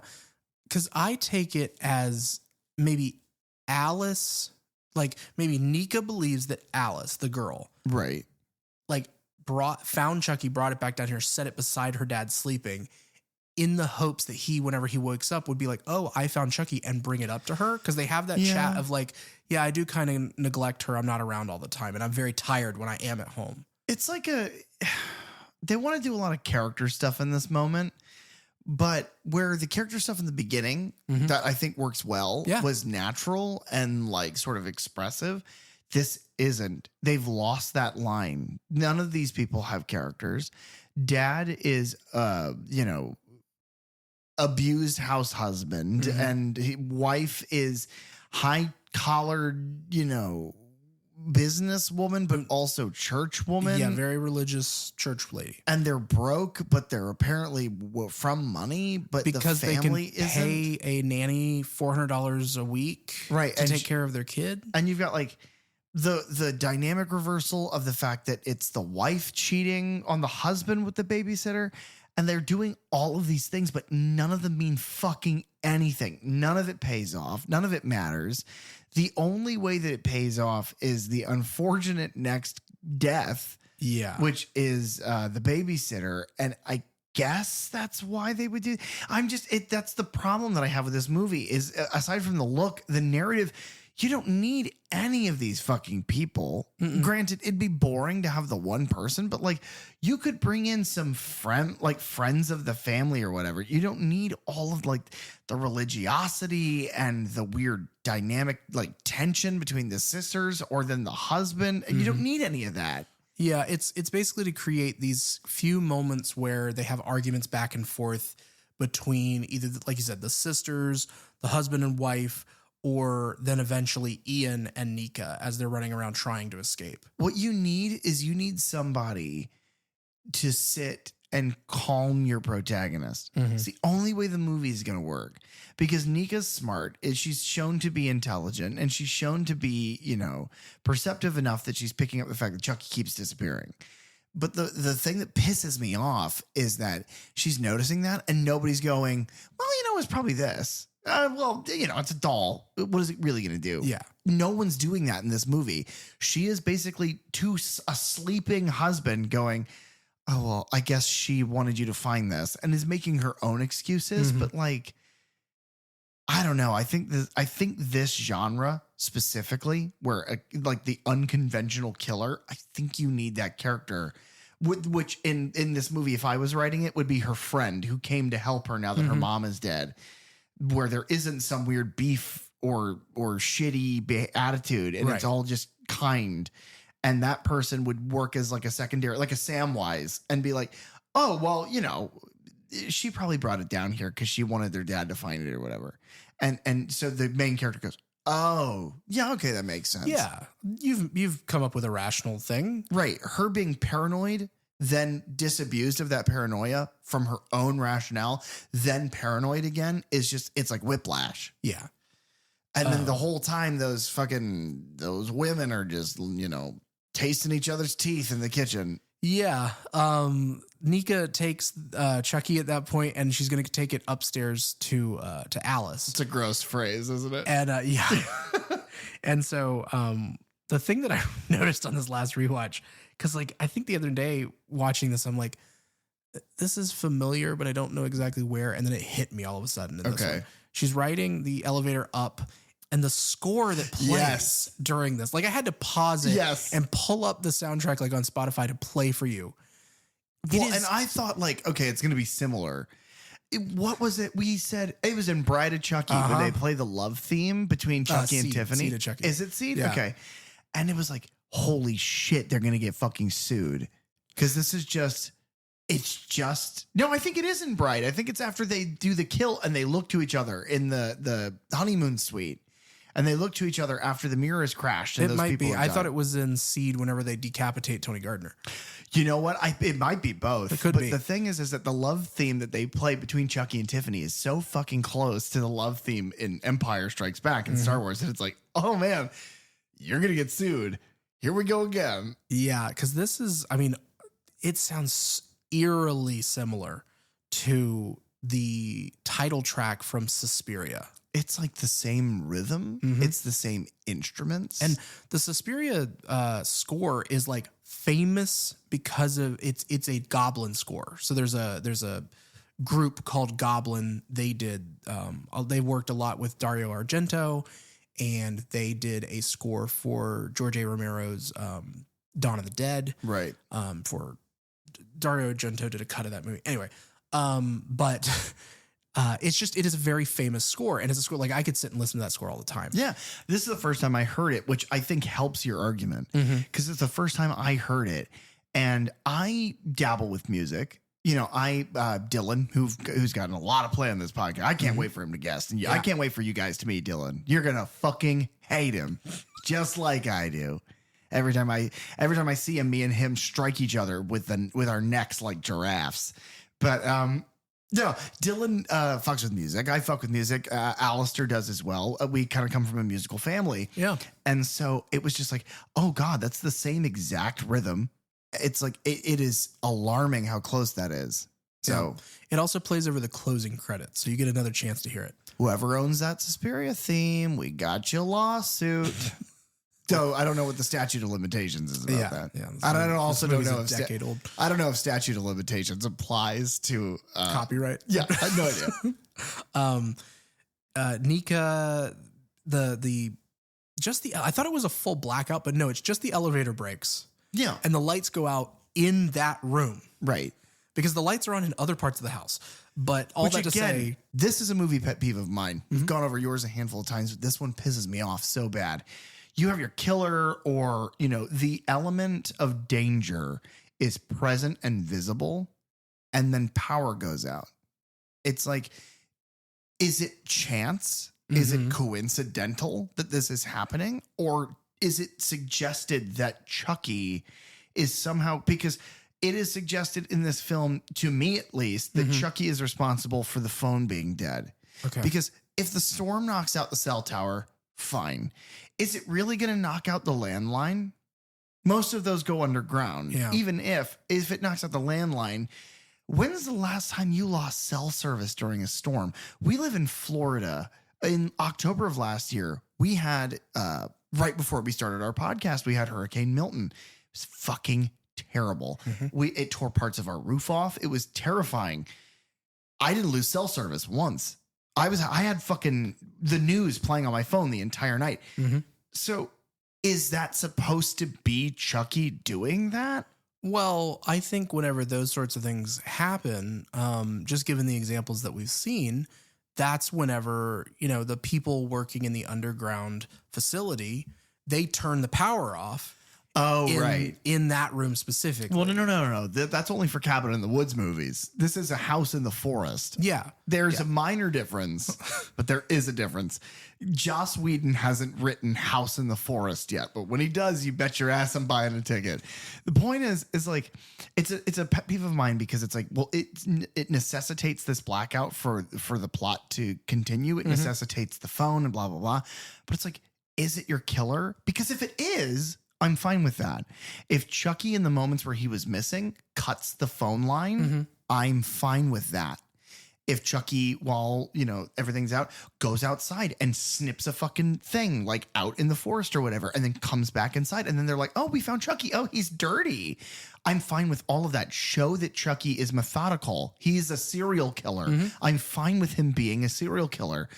But don't make it seem like it's fucking chance, because then it takes all of the agency away, not only from your main character, but from your antagonist. Yeah. Because at this point, the elevator blacks out. Chucky doesn't take the advantage of that to kill the person he's there to kill in the first place. Yeah, at most you hear like the unsheathing of a knife, but then she doesn't have a reaction. She like looks around because she hears the noise, and then he turns his head and starts laughing, and it's like audibly, it's like, it's the good guy doll laugh, but there's like his laugh is, it seems kind of layered underneath it. Yeah. But then nothing happens from that. Yeah. No, that's the moment that it's revealed in a second. Alice notices that her leg is cut. And so I assume that's when that happened. He cut her leg and she doesn't feel anything because she's in a wheelchair. And either he's testing that to see, or he thought that this is like, oh, I'm going to kill her. Right. And then nothing happens. Because the lights like kind of come back on after that. And she screamed from the jump scare of him, but nothing else really happens. Barb comes in. Yeah. Nica hands over the doll to Alice. It's another Barb and Nica arguing, back and forth. This is also where they reveal that Nica has a heart condition. Yes. And that only comes into play, like, they at least bring it up. I missed that in my rewatch the other day. Yeah. And so tonight, whenever they said it, I was like, okay, well, this makes sense because later she has an episode. And she like begs Ian of just like, I need you to inject me with this. Well, the thing that she's being injected with is adrenaline. Yeah. What the fuck? I have no idea. Just make it a fucking like, make it like an EpiPen or something. I'm allergic to bees, Ian, and a bee stung me. Chucky had a bee in his hand, then he stabbed me with the bee stinger. Anything is better than I have a heart condition, so give me adrenaline. Like, that makes zero sense to me. That's like, I'm lactose intolerant, so stick me with like stem cells. It's such an egregiously like, it's serious thing to just not talk about until it's necessary. Yeah.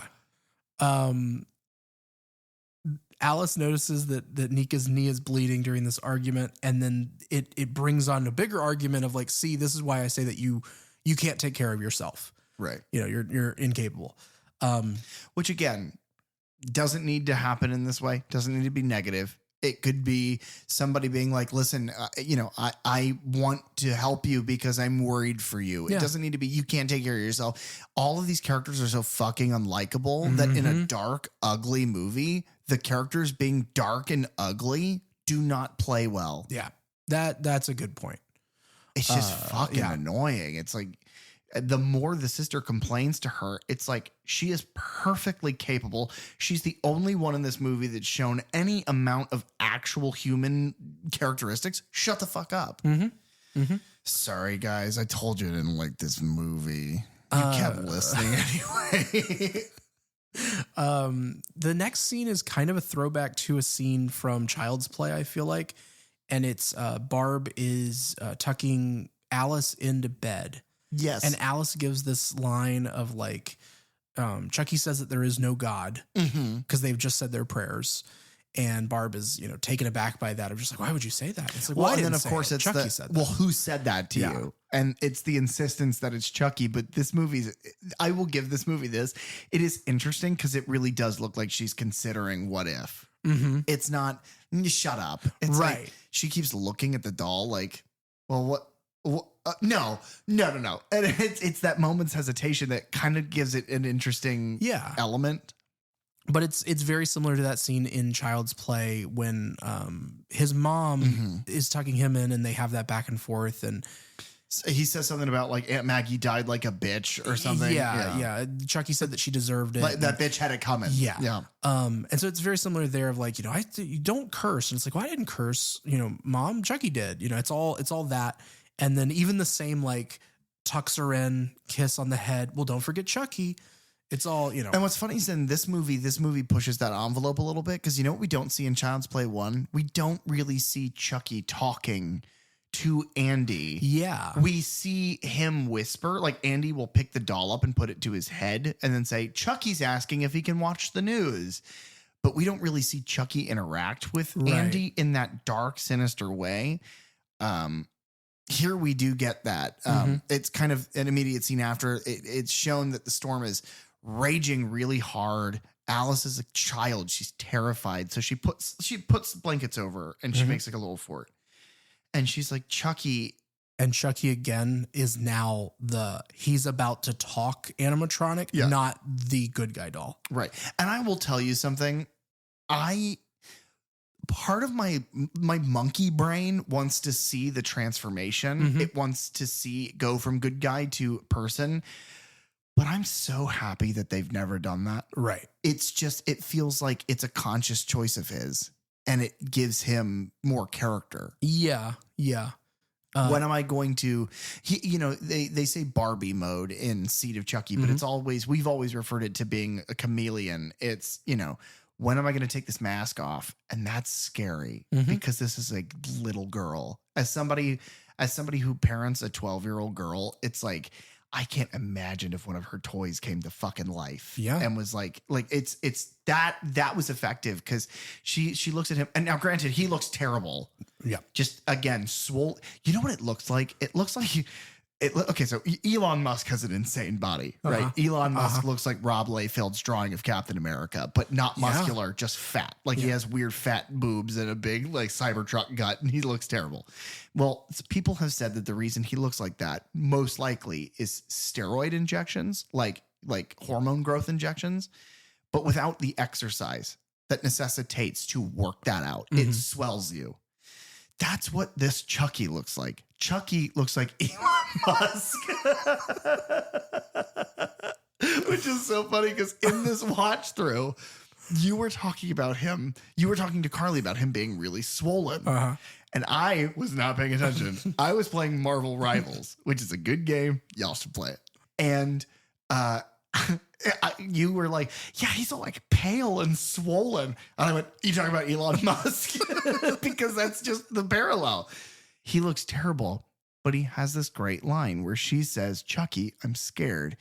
And he looks at her and he's like, you fucking should be. And it's like, yo, what the fuck, Chucky? That's so scary. It's sinister. It is. It is. And, you know, in a lot of the behind the scenes stuff, Don Mancini is quoted in a lot of the production. Tony Gardner, everybody is saying, even Brad Dourif mentions, you know, a lot of their response has been, well, we want to see Chucky go back to the roots of horror. You know, black comedy is great and we've had fun with the last two, but we want to see it be horror again.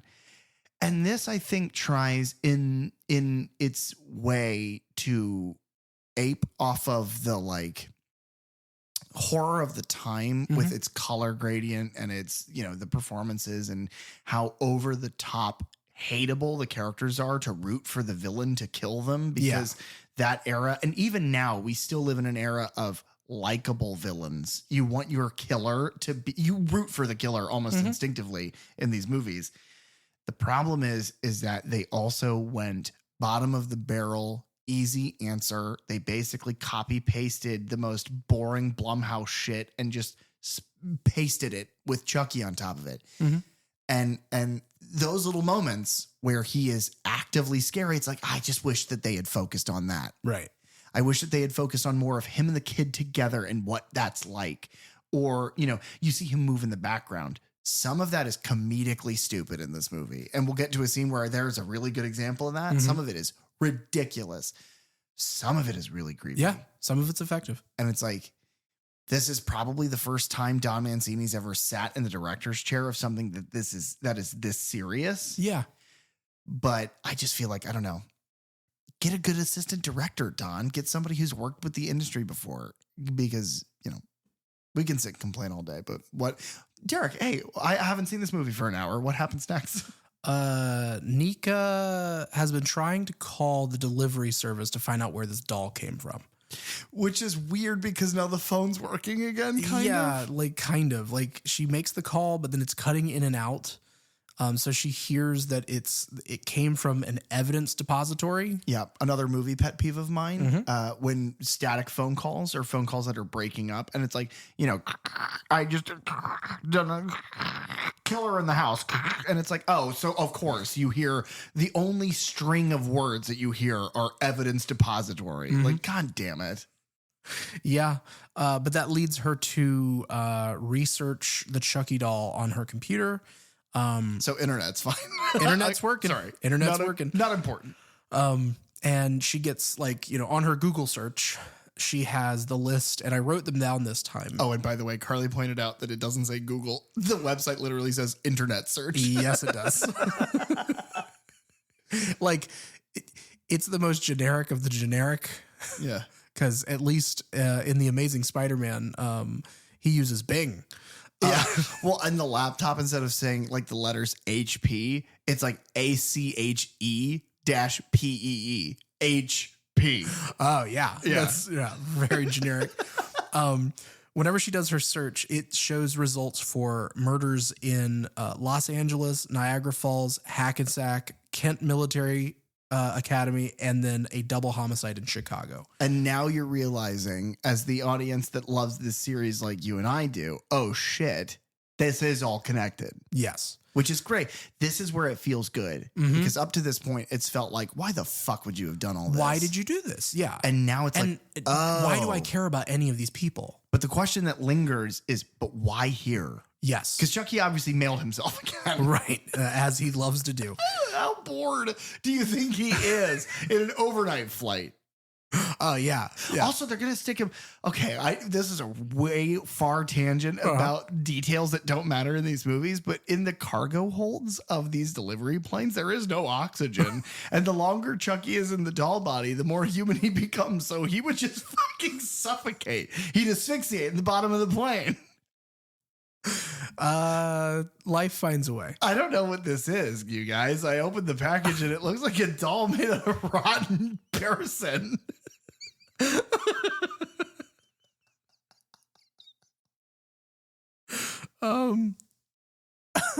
The other things that she finds are pictures of Andy Barclay.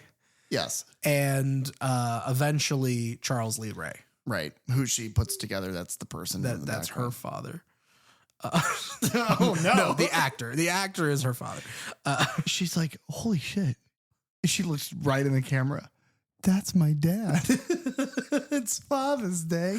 Now we get the most bizarre scene in the whole movie where Alice has been put to sleep and God. Jill, the nanny, goes in to sleep in the other bed in that room with her. Right. And Nica's like, hey, be careful. There's weird stuff going on. And she's like, yeah.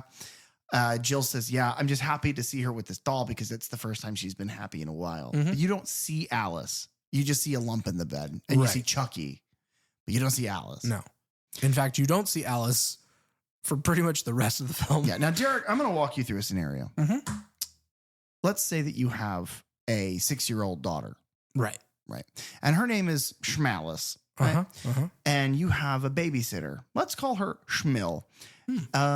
If you were on vacation and there were many rooms and each room had 2 beds or 1 bed or whatever, would you put you and your husband, and you're married to a man named Schmian, would you and Schmian keep, I'm going to drop the SH, would you put your child in a room with their babysitter without you there? In a house that you don't actually live in? I don't know because like they call her a nanny, but whenever Barb first introduces her, she calls her an au pair? Mm-hmm. So I don't know. Is there a different level of that? I guess it's like the in The Omen, like Damien's nanny who is like a weird devil sex creep lives in the room with him. So I guess it's something similar to that. Yeah. But what becomes strange is that the very first thing that Jill does in the room, the au pair, says goodnight to Nica, closes the door, and then strips down to her underwear. Which is like a matching pink set because it's a fucking 2013 movie. So anything to look as close to Jessica Simpson as possible. Mm-hmm. But then it's so inappropriate. It's so bizarre. So I'm going to choke through this. She then pulls out her laptop. Mm-hmm. And does a video call, fucking Skypes it up because it wasn't the era of Zoom. No, Skype still existed. And then the call is answered by Barb, the mother of Alice, the child who is presumably asleep in the bed behind Jill that can be seen in the webcam of the laptop she is calling Barb on. Right. And Barb is sitting up in bed, like directly beside her sleeping husband. Right. Now, nothing happens because they are interrupted. Mm-hmm. But Barbara takes her wedding ring off, and it very much seems like they are about to, and I'm going to use an adult term here, mutually masturbate whilst viewing each other, which they then both of them deserve to die because it's like, there's a baby girl, like right behind you. You know, say Barb, or Jill, I hear you like 'em young, which is a Kendrick reference because I am a modern person. Anyway, Jill immediately gets punished. Yeah. Barb notices some movement in the background. It's Chucky moving around. She thinks it's Alice waking up. And this looks so bad because it's like somebody took a Chucky doll, held it up, and then dove it under the bed to get away. But it's still creepy. Mm-hmm. I can't put my finger on why it looks stupid. Yeah. But it's still like, It moves unnaturally. Like, I don't want to see that in the background. Like, if that happened to me, I'd fucking burst out of that house. Like, I wouldn't be able to stay. Yeah.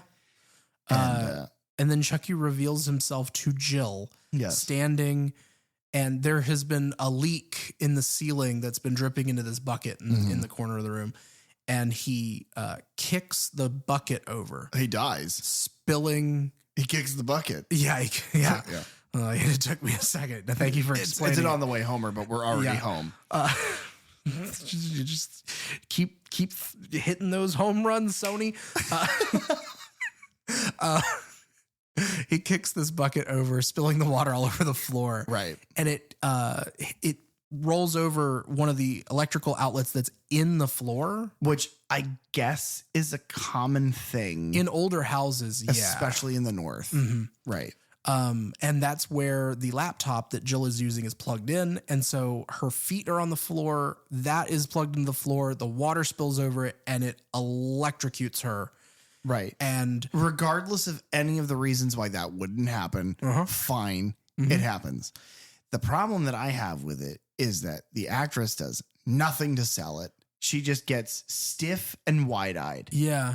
And then they clearly in post, I don't know if it was a real prosthetic. I doubt it. I think afterwards it is. But like when you see it like bubbling over. I don't even think afterwards. It looks so fake to me. But they do this CG effect where one of her eyes is like bubbling and blistering and it like her eyelid melts away. And it's very like Two-Face from The Dark Knight where it's like, it is bad. Well, it kind of looks like how Chucky looks. Like a little bit. Yeah. Where his like a meaty eye is, socket. Yeah.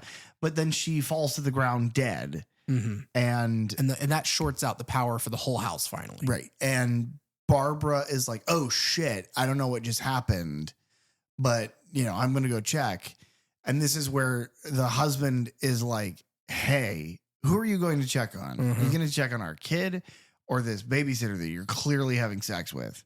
And now an argument ensues. It's stupid. It's pointless. It's bad writing. It's bad dialogue and it's bad acting. But what it does do is it establishes the fact that the husband hit a camera in Chucky's ass. I don't know where he put it. In his like front pocket. Because he shows it later, I think. Because here's another movie pet peeve of mine. And I don't think that these are actually movie pet peeves of mine. I'm now thinking that maybe I just really am angry at this fucking movie for being so goddamn lazy. You would see that shit. You would see it. You would see the camera or some hole, but because he's small. Yeah. But you don't. No. And it's like, okay, so what is it like? Is stuck in his neck? Like, where the fuck did you put it? But apparently, Chucky is live broadcasting. That's the part that really bothers me is that it's live. Oh, yeah. It's one thing that it's like a nanny cam, like he calls it. And it's like, well, you have to then go and take the little SD card out of it and like pop that in somewhere. It's like, no, he's just live. And it's been recording to his computer. Yeah. Here's the thing. If it's a nanny cam, like a baby camera, I totally understand it doing live. That makes sense. You want to set it next to your nightstand, have it on your baby, make sure your baby's not on their, on their stomach or whatever. But that's like plugged into the wall. Right. It's plugged into the wall where there is no more power. It's also a constant live stream, but that I don't think records anything. No. But it's both. It's both a pinhole camera that could go laparoscopically into your fucking organs for surgery. It's that small. It's also mobile, requires zero external power, and is live streaming and recording at the same time. And it's like all of that aside, why do you need to do all this for something that then doesn't pay off either? No, it's only to get that one little sequence where they show him, Ian watching all the shots. Right. And then it to reveal that, the live feed is happening. And then you watch Chucky come in looking at Ian as he's looking at the live feed. Which is kind of like in Scream 4, whenever Gail is putting the camera down and then Dewey sees Ghostface running up behind her. Yes, it is. And that's fine, but that is not a payoff. No, it doesn't affect anything. It's mind boggling. Everything that they think they're setting up does nothing. Yeah. It's the only thing that has a payoff is the fact that Chucky has a fucking knife. That's it. Yeah. And I think we've said it of like, once you know that, yeah, we're taking place in the Child's Play Bride Seed timeline, the question is, why this group of people? Why this family? What is happening? Why did he choose them? Right. So it's just getting to that reveal. And that, you and I both agree, is where this movie is like, that's the best part. Yeah.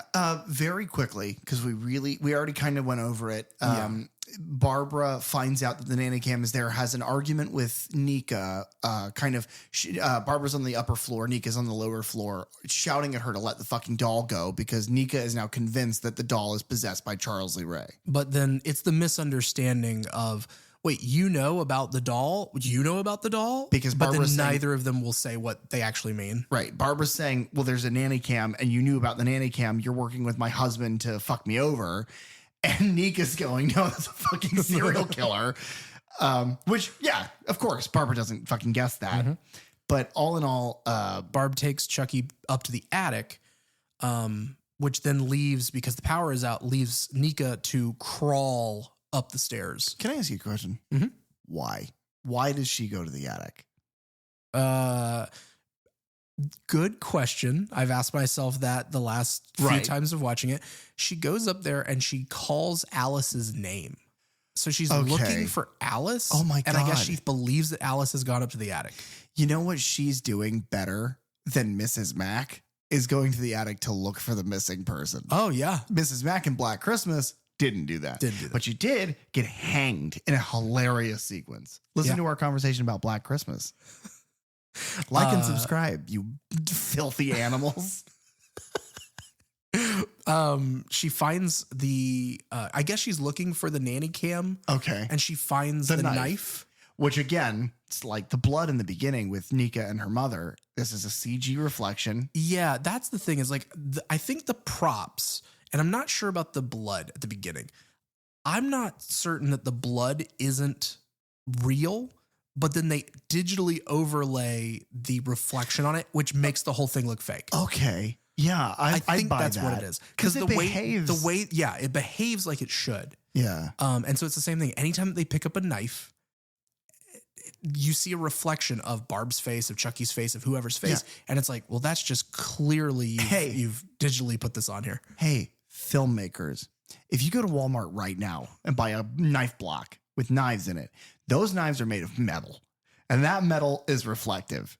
And it won't be a perfect reflection, but it'll look real if you just hold the knife up, turn the camera so that it's not in the reflection, and shoot the fucking actor's face in it. You could make prop knives that do that. Like, make that's them what I out don't of like polish them. Right. There's so many ways to do that other than, well, I'm going to just stick a picture on there. I could do that in fucking PixArt right now, and it would look just as bad. I am not talented. Chucky, this is what we were talking about earlier. Yeah. Chucky mentions that, there is no fucking God, which is dope as hell. Yeah. Oh, because he's moving around and then she turns around and notices like a little split lip. And that's when she peels off the little bits of skin from his face, revealing the cuts and the stitches and things in his face. And like the fake skin is really noticeable in this shot where it hasn't been before, but I'm fine with that. Yep. That doesn't bother me.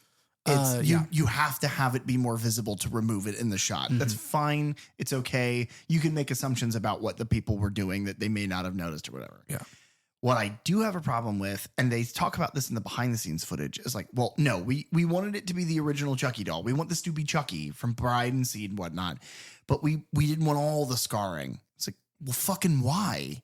Yeah. I like the staples and shit. I think that's cool. How did he then get better? Yeah. That doesn't, they don't have a reason. Which is, I get hung up on these details. And the only reason I get hung up on these details is because this is the series that is so fucking detail heavy. It cares about every character's name. It cares about where they were, what they've done, who got killed and where. It's super specific in its own universe. And so for it to just be like, oh, yeah, Chucky's better now. It's like, oh, good for Chucky. Slightly. Yeah. But he mentions the thing about her eyes being too close, and then he stabs her fucking eye out, which then he rolls down the stairs like a bouncy ball. Which that I believe is, so there's a wheelchair that's like covered in cobwebs that they see in the attic, and then the eyeball rolling down the stairs to to Nica at the bottom, I believe are references to the 1980 film The Changeling, which starred George C. Scott, who was in Exorcist 3 with Brad Dourif. Okay. So that is a reference. That's great. I don't notice as many in this one, but those stuck out to me. Okay. But the eyeball falls down and then Barb falls down the stairs. Like rolls onto Nica's body. Yeah.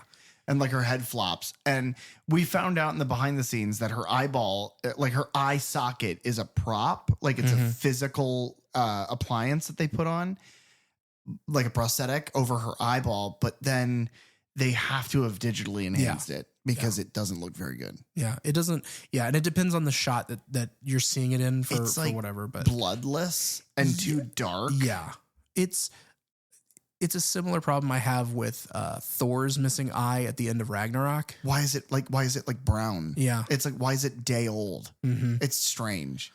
Which Disney, I'm willing to give, like, fine, it's Disney, but this movie's already had plenty of gore, plenty of blood. Like, just do a little bit more. Yeah. Tom Savini is rolling over in his bed because he's still alive and he's not in a grave. This is where, like, Chucky is just in full on Chucky mode at this point. Nica is getting away from him. He comes walking down the stairs in what is the worst shot of this movie. It jury's out on how they did it, because in the behind the scenes footage, they have a little person actress who is his stunt double. Yeah, I believe it's the same actress who played Tiffany in The End of Bride of Chucky. Okay, that makes sense. And Chucky walks down the stairs, and our assumption that you and I have is that they painted over that actress with a CG model of Chucky to walk down the stairs in the same cadence, the same manner, but not the little person actress wearing the mask. And it looks fucking awful. Yeah. It's the worst shot I've seen in any of these movies. This looks like a fucking amateur YouTube artist made a little short. It is fucking awful. And it took me immediately out of it because I was back into it. I was like, Chucky's talking about there's no God, and he's stabbing people in the eye after making fucking stupid jokes. I'm back in. And then it's like, oh, never mind. Yeah. This looks like shit. This looks like something. This ain't your mama's digital Chucky. Nica gets away. She goes and wakes up Ian. They run around trying to find Alice again. They go down to the garage, and Ian is like, I got to go find Alice. So he goes back into the house. Chucky comes out into the garage and I guess locks the door behind him. Right. Locking Nica in the garage with him. Gets in the car, cranks the car, revs the engine to make basically carbon monoxide. He's going to kill her. Nica goes over and like smashes a window and is trying to get to turn with off the fucking axe. It's like a hatchet. Yeah. This, I don't know, set up in anyway, smashes the window and is trying to take the keys, but then he snatches them out and swallows them. Which again, does nothing for the, no it payoff, does nothing. Also, later, like the next sequence, he gets his head knocked off and it is like a plastic head. Yeah. And he like he does the like comedy beat where his body searches for the head and puts it back on. Great, fine, whatever. Number one, completely against the lore of the Child's Play universe. That he becomes more human. Shouldn't be able to happen. Right. He should be bloody. That's what happens in every movie up until this point. Even Seed of fucking Chucky, he bleeds. So I don't understand that at all. But moreover, it's like he swallows the keys to keep them away from Nica, which fine. But then that doesn't do anything because it's not like, no, look, he swallowed the keys. I can show you. And then it's nothing. It's just toss them on the floor. Yeah. She's in a fucking wheelchair. Yeah. I don't know. Because it doesn't really pay off in any way because when Ian comes back, he believes that Nica is the one that has killed everyone. Because she's fucking holding a hatchet and covered in blood. And she's screaming, no, it's Chucky, who is then Barbie moded again. Right. This is where she begins like grabbing at her chest and is like having, whatever heart issues that she has. She tries to get him to give her the injection and she passes out. Yeah, she needs her injection of the ether from Thor 2, The Dark World. Yeah. When she wakes up, she is taped to her wheelchair by Ian. Yes. And that's whenever he's watching the footage from the nanny cam. Chucky comes in, knocks him down and then chops Ian's jaw off with the axe. Yeah, which is a good effect. That's a good effect. Yeah, that's a good kill. I like how he taunts her. I like basically all of the brutal things that he then does to this girl. Yeah. Because he ends up like chopping her in the leg and then eventually like rolling her down the hallway, the upstairs hallway. And like smashing her through the landing and watching her fall. What is, I think, 2 stories.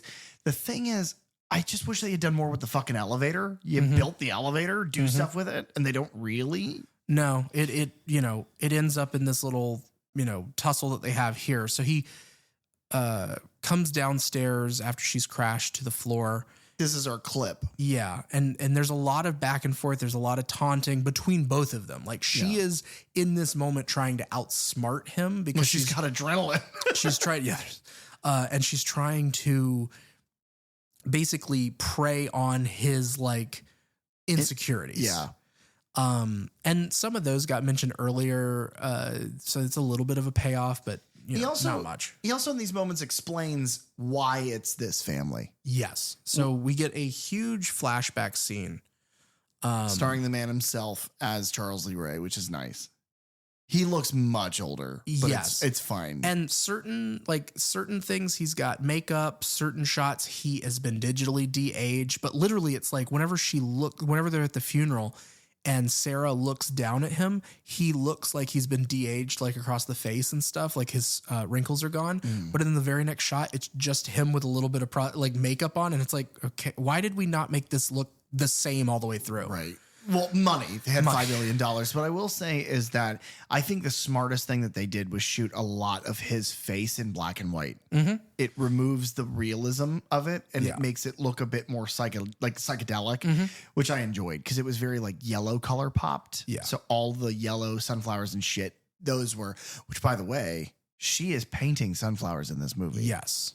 And he is the one who is bringing them to her. Yes. So I don't know if that's maybe like a Stockholm thing. Like she misses him. Well, I don't know if it's like that. It's just that is like where because they said, after dad was killed, mom was never the same. Yeah. And so it's like, she, at this point in her life, shortly before her death, is seen painting those, sunflowers. So it is this is the traumatic event that happened in her life. And so, those flashbacks basically suggest that Charles Lee Ray, a friend of their father, fell in love in a psychotic, obsessive way with their mother, drowned their father because remember he's the Lakeshore Strangler. So my assumption is that he choked him the fuck out, killed him, killed their father, kidnapped their mother, tied her up into a house or wherever he was in Chicago, kept her prisoner for days and days and days and days. Eventually the police were called. And then to catch up to Child's Play 1, he was then chased from that area to a toy store where in his throes of death, he used voodoo to put his body or to put his soul into the body of a good guy doll named Chucky. And that's how this film ties into the greater Child's Play universe. That's why it's Nica. It's why it's Barbara. It's why it's their mother. It's why it's this family. And I got to tell you, fuck everything else about this movie. Even the kills are kind of a little like, but some of them are good. Really good special effects. Tony Gardner is great. What he has to work with, he is doing an exceptional job. Yes. Even though the puppets are ugly. It's like Chucky is ugly for most of this movie. And in the end, he looks all right. But in the beginning, it's really, really rough. All of the negative comments aside, the writing in the universe is brilliant. Yes. This is a really good way to tie it in. Brad's performance is fantastic. Nica's revelation of everything that's happened. It ties it all in this really sinister way. And it's excellent. Really good. And that's why Nica is paralyzed, is because while pregnant with Nica, Charles Lee Ray stabs her in the stomach after the police are called, and it's assumed that with his voodoo knife, weird painted like child's painted on voodoo knife. Yeah, but he stabs her in the baby. Yeah, which then leads to her heart condition and her wheelchair. She was born in that chair. The cops. Well, no, before that. our clip ends with the power coming back on. Right. Nica scuttles across the floor into the elevator where she scuttles like Zoidberg. Well, yeah. Yeah, that's great. And she, closes the cage, and Chucky's trying, cutting her hands and stuff, trying to get in. And she fights the knife away from him. And then she ends up stabbing him in the back. Mm-hmm. And when she pulls it out, all this like fluff comes out. And there's this, I don't know if there's like a cut scene or if it's supposed to mean something else, but it's like all the fluff like lays down on her very softly. It almost looks like snow, and it's very dreamlike. And for every time I watch it, it's just like, are we going to pull out and it's going to be a dream sequence? Like, what is happening? I'll tell you what it is. It's crazy, but I'll tell you what it is, because this ties into a different film. All that snow, as it filters down, the camera was supposed to pull out to reveal that it's a snow globe in Krampus's house. Oh, man. There it is. That would have been awesome. The Curse of Chucky is just Krampus. But the only thing that does happen is Chucky screams, and then the cops come in, like, right, and they find all of these dead people. She's holding a knife covered in blood, and Chucky is just Barbie mode over in the chair again. Right. And so then we cut to the epilogue, which is a courtroom scene that was originally supposed to be at the beginning of Child's Play 2 about Andy's mother. And so they've moved it here. I'd like to say something. Mm-hmm. The way I will describe the end of this movie is with an anecdote that Elijah Wood talks about. Okay. Elijah Wood at the Academy Awards, the year that Return of the King came out. Elijah Wood was apparently backstage talking to Jack Nicholson, movie legend Jack Nicholson, who said, "Yeah, I walked out of it. I walked out of the theater. I didn't see the ending. How does it end?" And Elijah Wood was like, "What do you like? Frodo gets on the boat and sails away to adventure and fortune. You didn't see the ending?" He goes, "No, because there was like 10 endings. It just wouldn't end. It kept going." And when you watch Curse of Chucky, now that's Lord of the fucking Rings. Right. This is Curse of Chucky. There is a dynamic difference between the quality of those. And still, this movie has 4 endings because right there, the cops showing up, Nica's there, and it being assumed that she's being arrested. Ending number 1. Yep. Cut to the courtroom.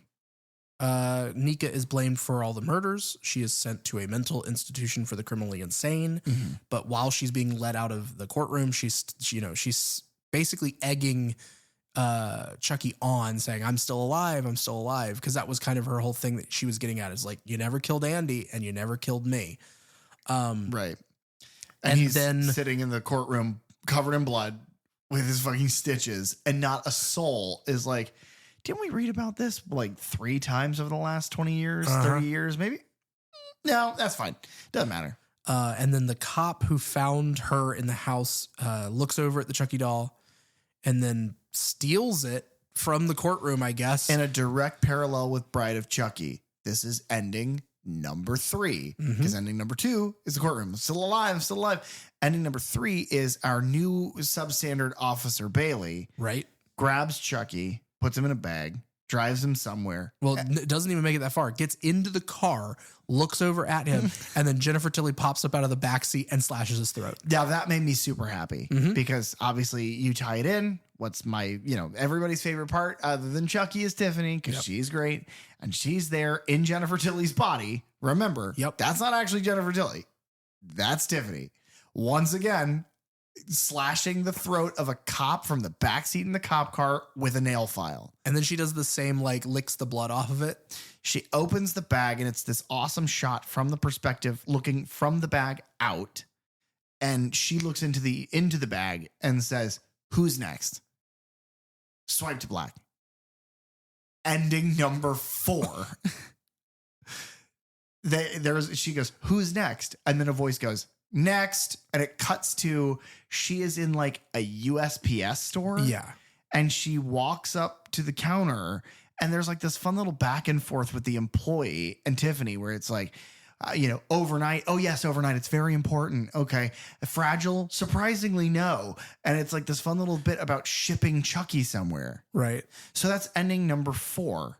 Ending number 5 Chucky ends up at Alice's house. Remember the kid, Alice, who we have not seen for the last 30 minutes. Right. And only because of footage from the nanny cam, she's just been in a closet the entire fucking time. Oh, is that where she's been? Yeah. Okay. Chucky, because she's like... Man, I had completely missed that. She's like, but if I'm in here, no one's going to find me. And Chucky's like, you hear Chucky's voice from the nanny cam. Like, yeah, that's a fucking point. He closes the door. Oh, right. So he gets there and she's like, where's grandma? And Chucky's like, oh, she's downstairs. She's busy. We're going to play a fun game called Hide the Soul. And so that's... Nice callback. Yeah. That starts to happen. And then he starts doing the Damballa chant. And that's how the movie ends. Right. Credits roll. Well, no. Jump scare of trash bag grandma. Awful jump scare.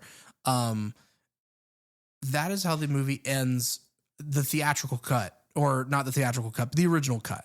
The rated version. Sixth ending. The unrated cut has a after credit scene that takes place 6 months later, where a package is delivered to the home of one Andy Barclay, who is played by Alex Vincent. Yes. Andy from the first. He is much older. He is 25 years older. He's good in this. Yeah. Like he has this one little scene and he nails it. He's great. And he's on the phone with his mother, which is nice because I guess she's been let out because he's talking about going and visiting her, making dinner, going and getting food or something. Did you catch the mention of he asked, how's Mike doing? Detective Mike Norris. Oh, good. So I guess they ended up together. Oh, I like that. I like a good ending. But then there's also a photo of Kyle from the foster home. There is that. There is his military school degree. Yes. Yeah. Like I'm getting chills about this stupid little scene, and it's just because we just watched him. And then in the best twist, Chucky is delivered, cuts his way out of the box. You think he's gonna get Andy. He sits up, he turns. Andy is holding a fucking Winchester repeater rifle at his face. Chucky goes, Andy. And that's the seventh ending, I think. Yeah, something like that. So my question is, if it cuts to Andy and Chucky is still Chucky, what did he do with the kid? I don't understand. And I don't remember enough about Cult of Chucky to know if that is answered, but we will know soon enough. Yeah, stay tuned. But yeah, that is my biggest question for the end of this movie is wait, the end of the movie is him trying to put his soul into Alice. Right. But then 6 months after that, he's still in the doll. He goes to Andy and then he gets shot in the head. I don't know. Because I'm racking my brain to think about Cult, think about the show to see if that pays off at all. It is strange. The movie doesn't have a lot of payoffs to things. That's obvious. But that is strange. Yeah. To do an entire ending post whatever sequence and have it mean nothing. Yeah. That's so weird. It's gotta, we're going to pick that up. Okay. So Curse of Chucky. I'm going to take the lead here. That's fine. I do not recommend this movie.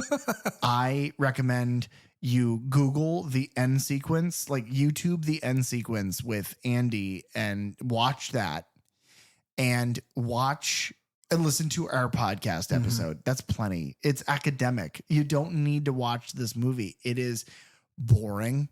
It is cliche.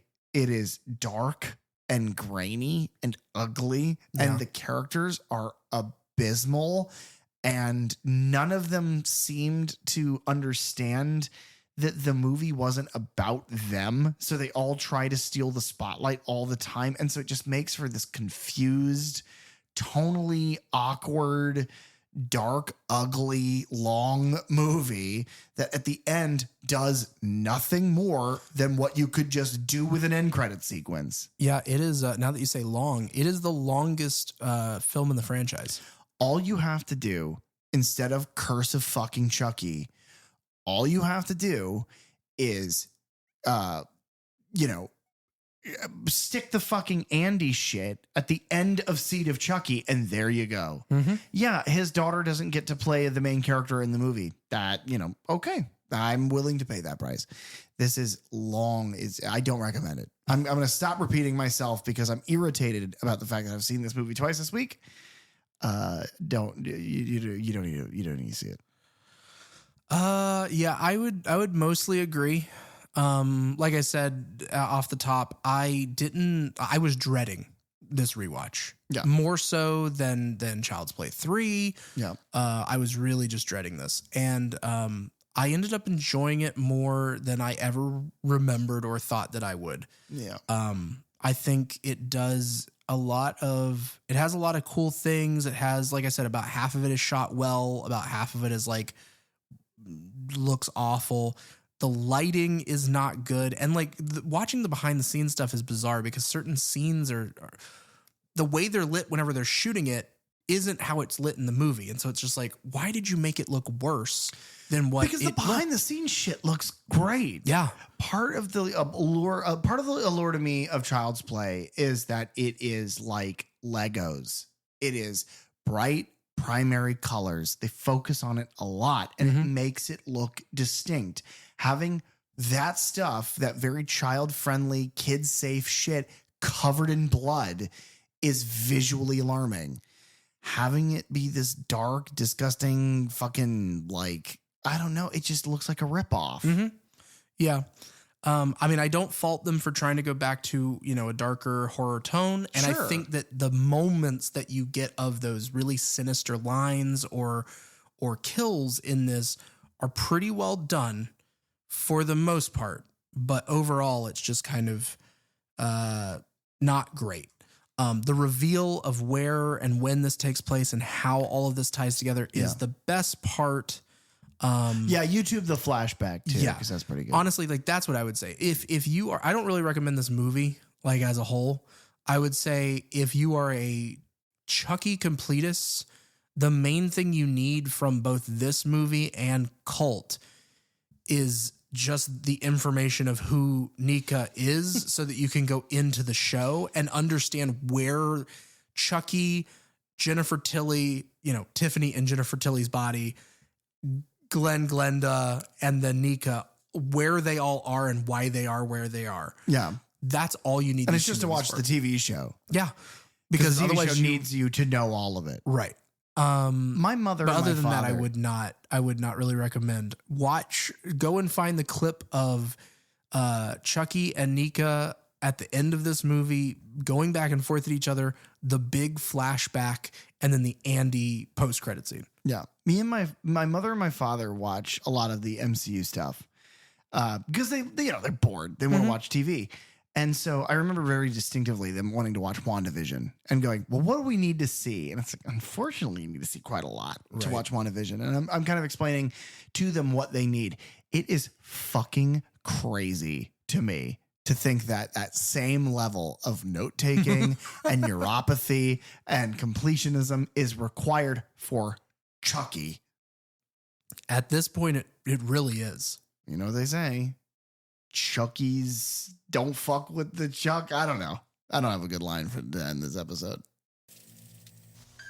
Thanks for tuning into the Third Channel podcast. Please, if you have the time, rate, review, and subscribe on Apple Podcasts, Spotify, or any of your favorite podcast apps. You can follow us on social media at Third Channel Podcast, and you can find me online at thatdrosenberg. You can also reach out to us at thirdchannelpodcast@gmail.com, where we check every message we swear. Third Channel is hosted by PJ Minette and Derek Rosenberg. Theme song and audio engineering by Fly Guy Ty. The logo designed by Bell DeVelco. Episode artwork by Nathan Walkington. Keep it tuned right here to the Third Channel for all things horror. And remember, don't touch that dial.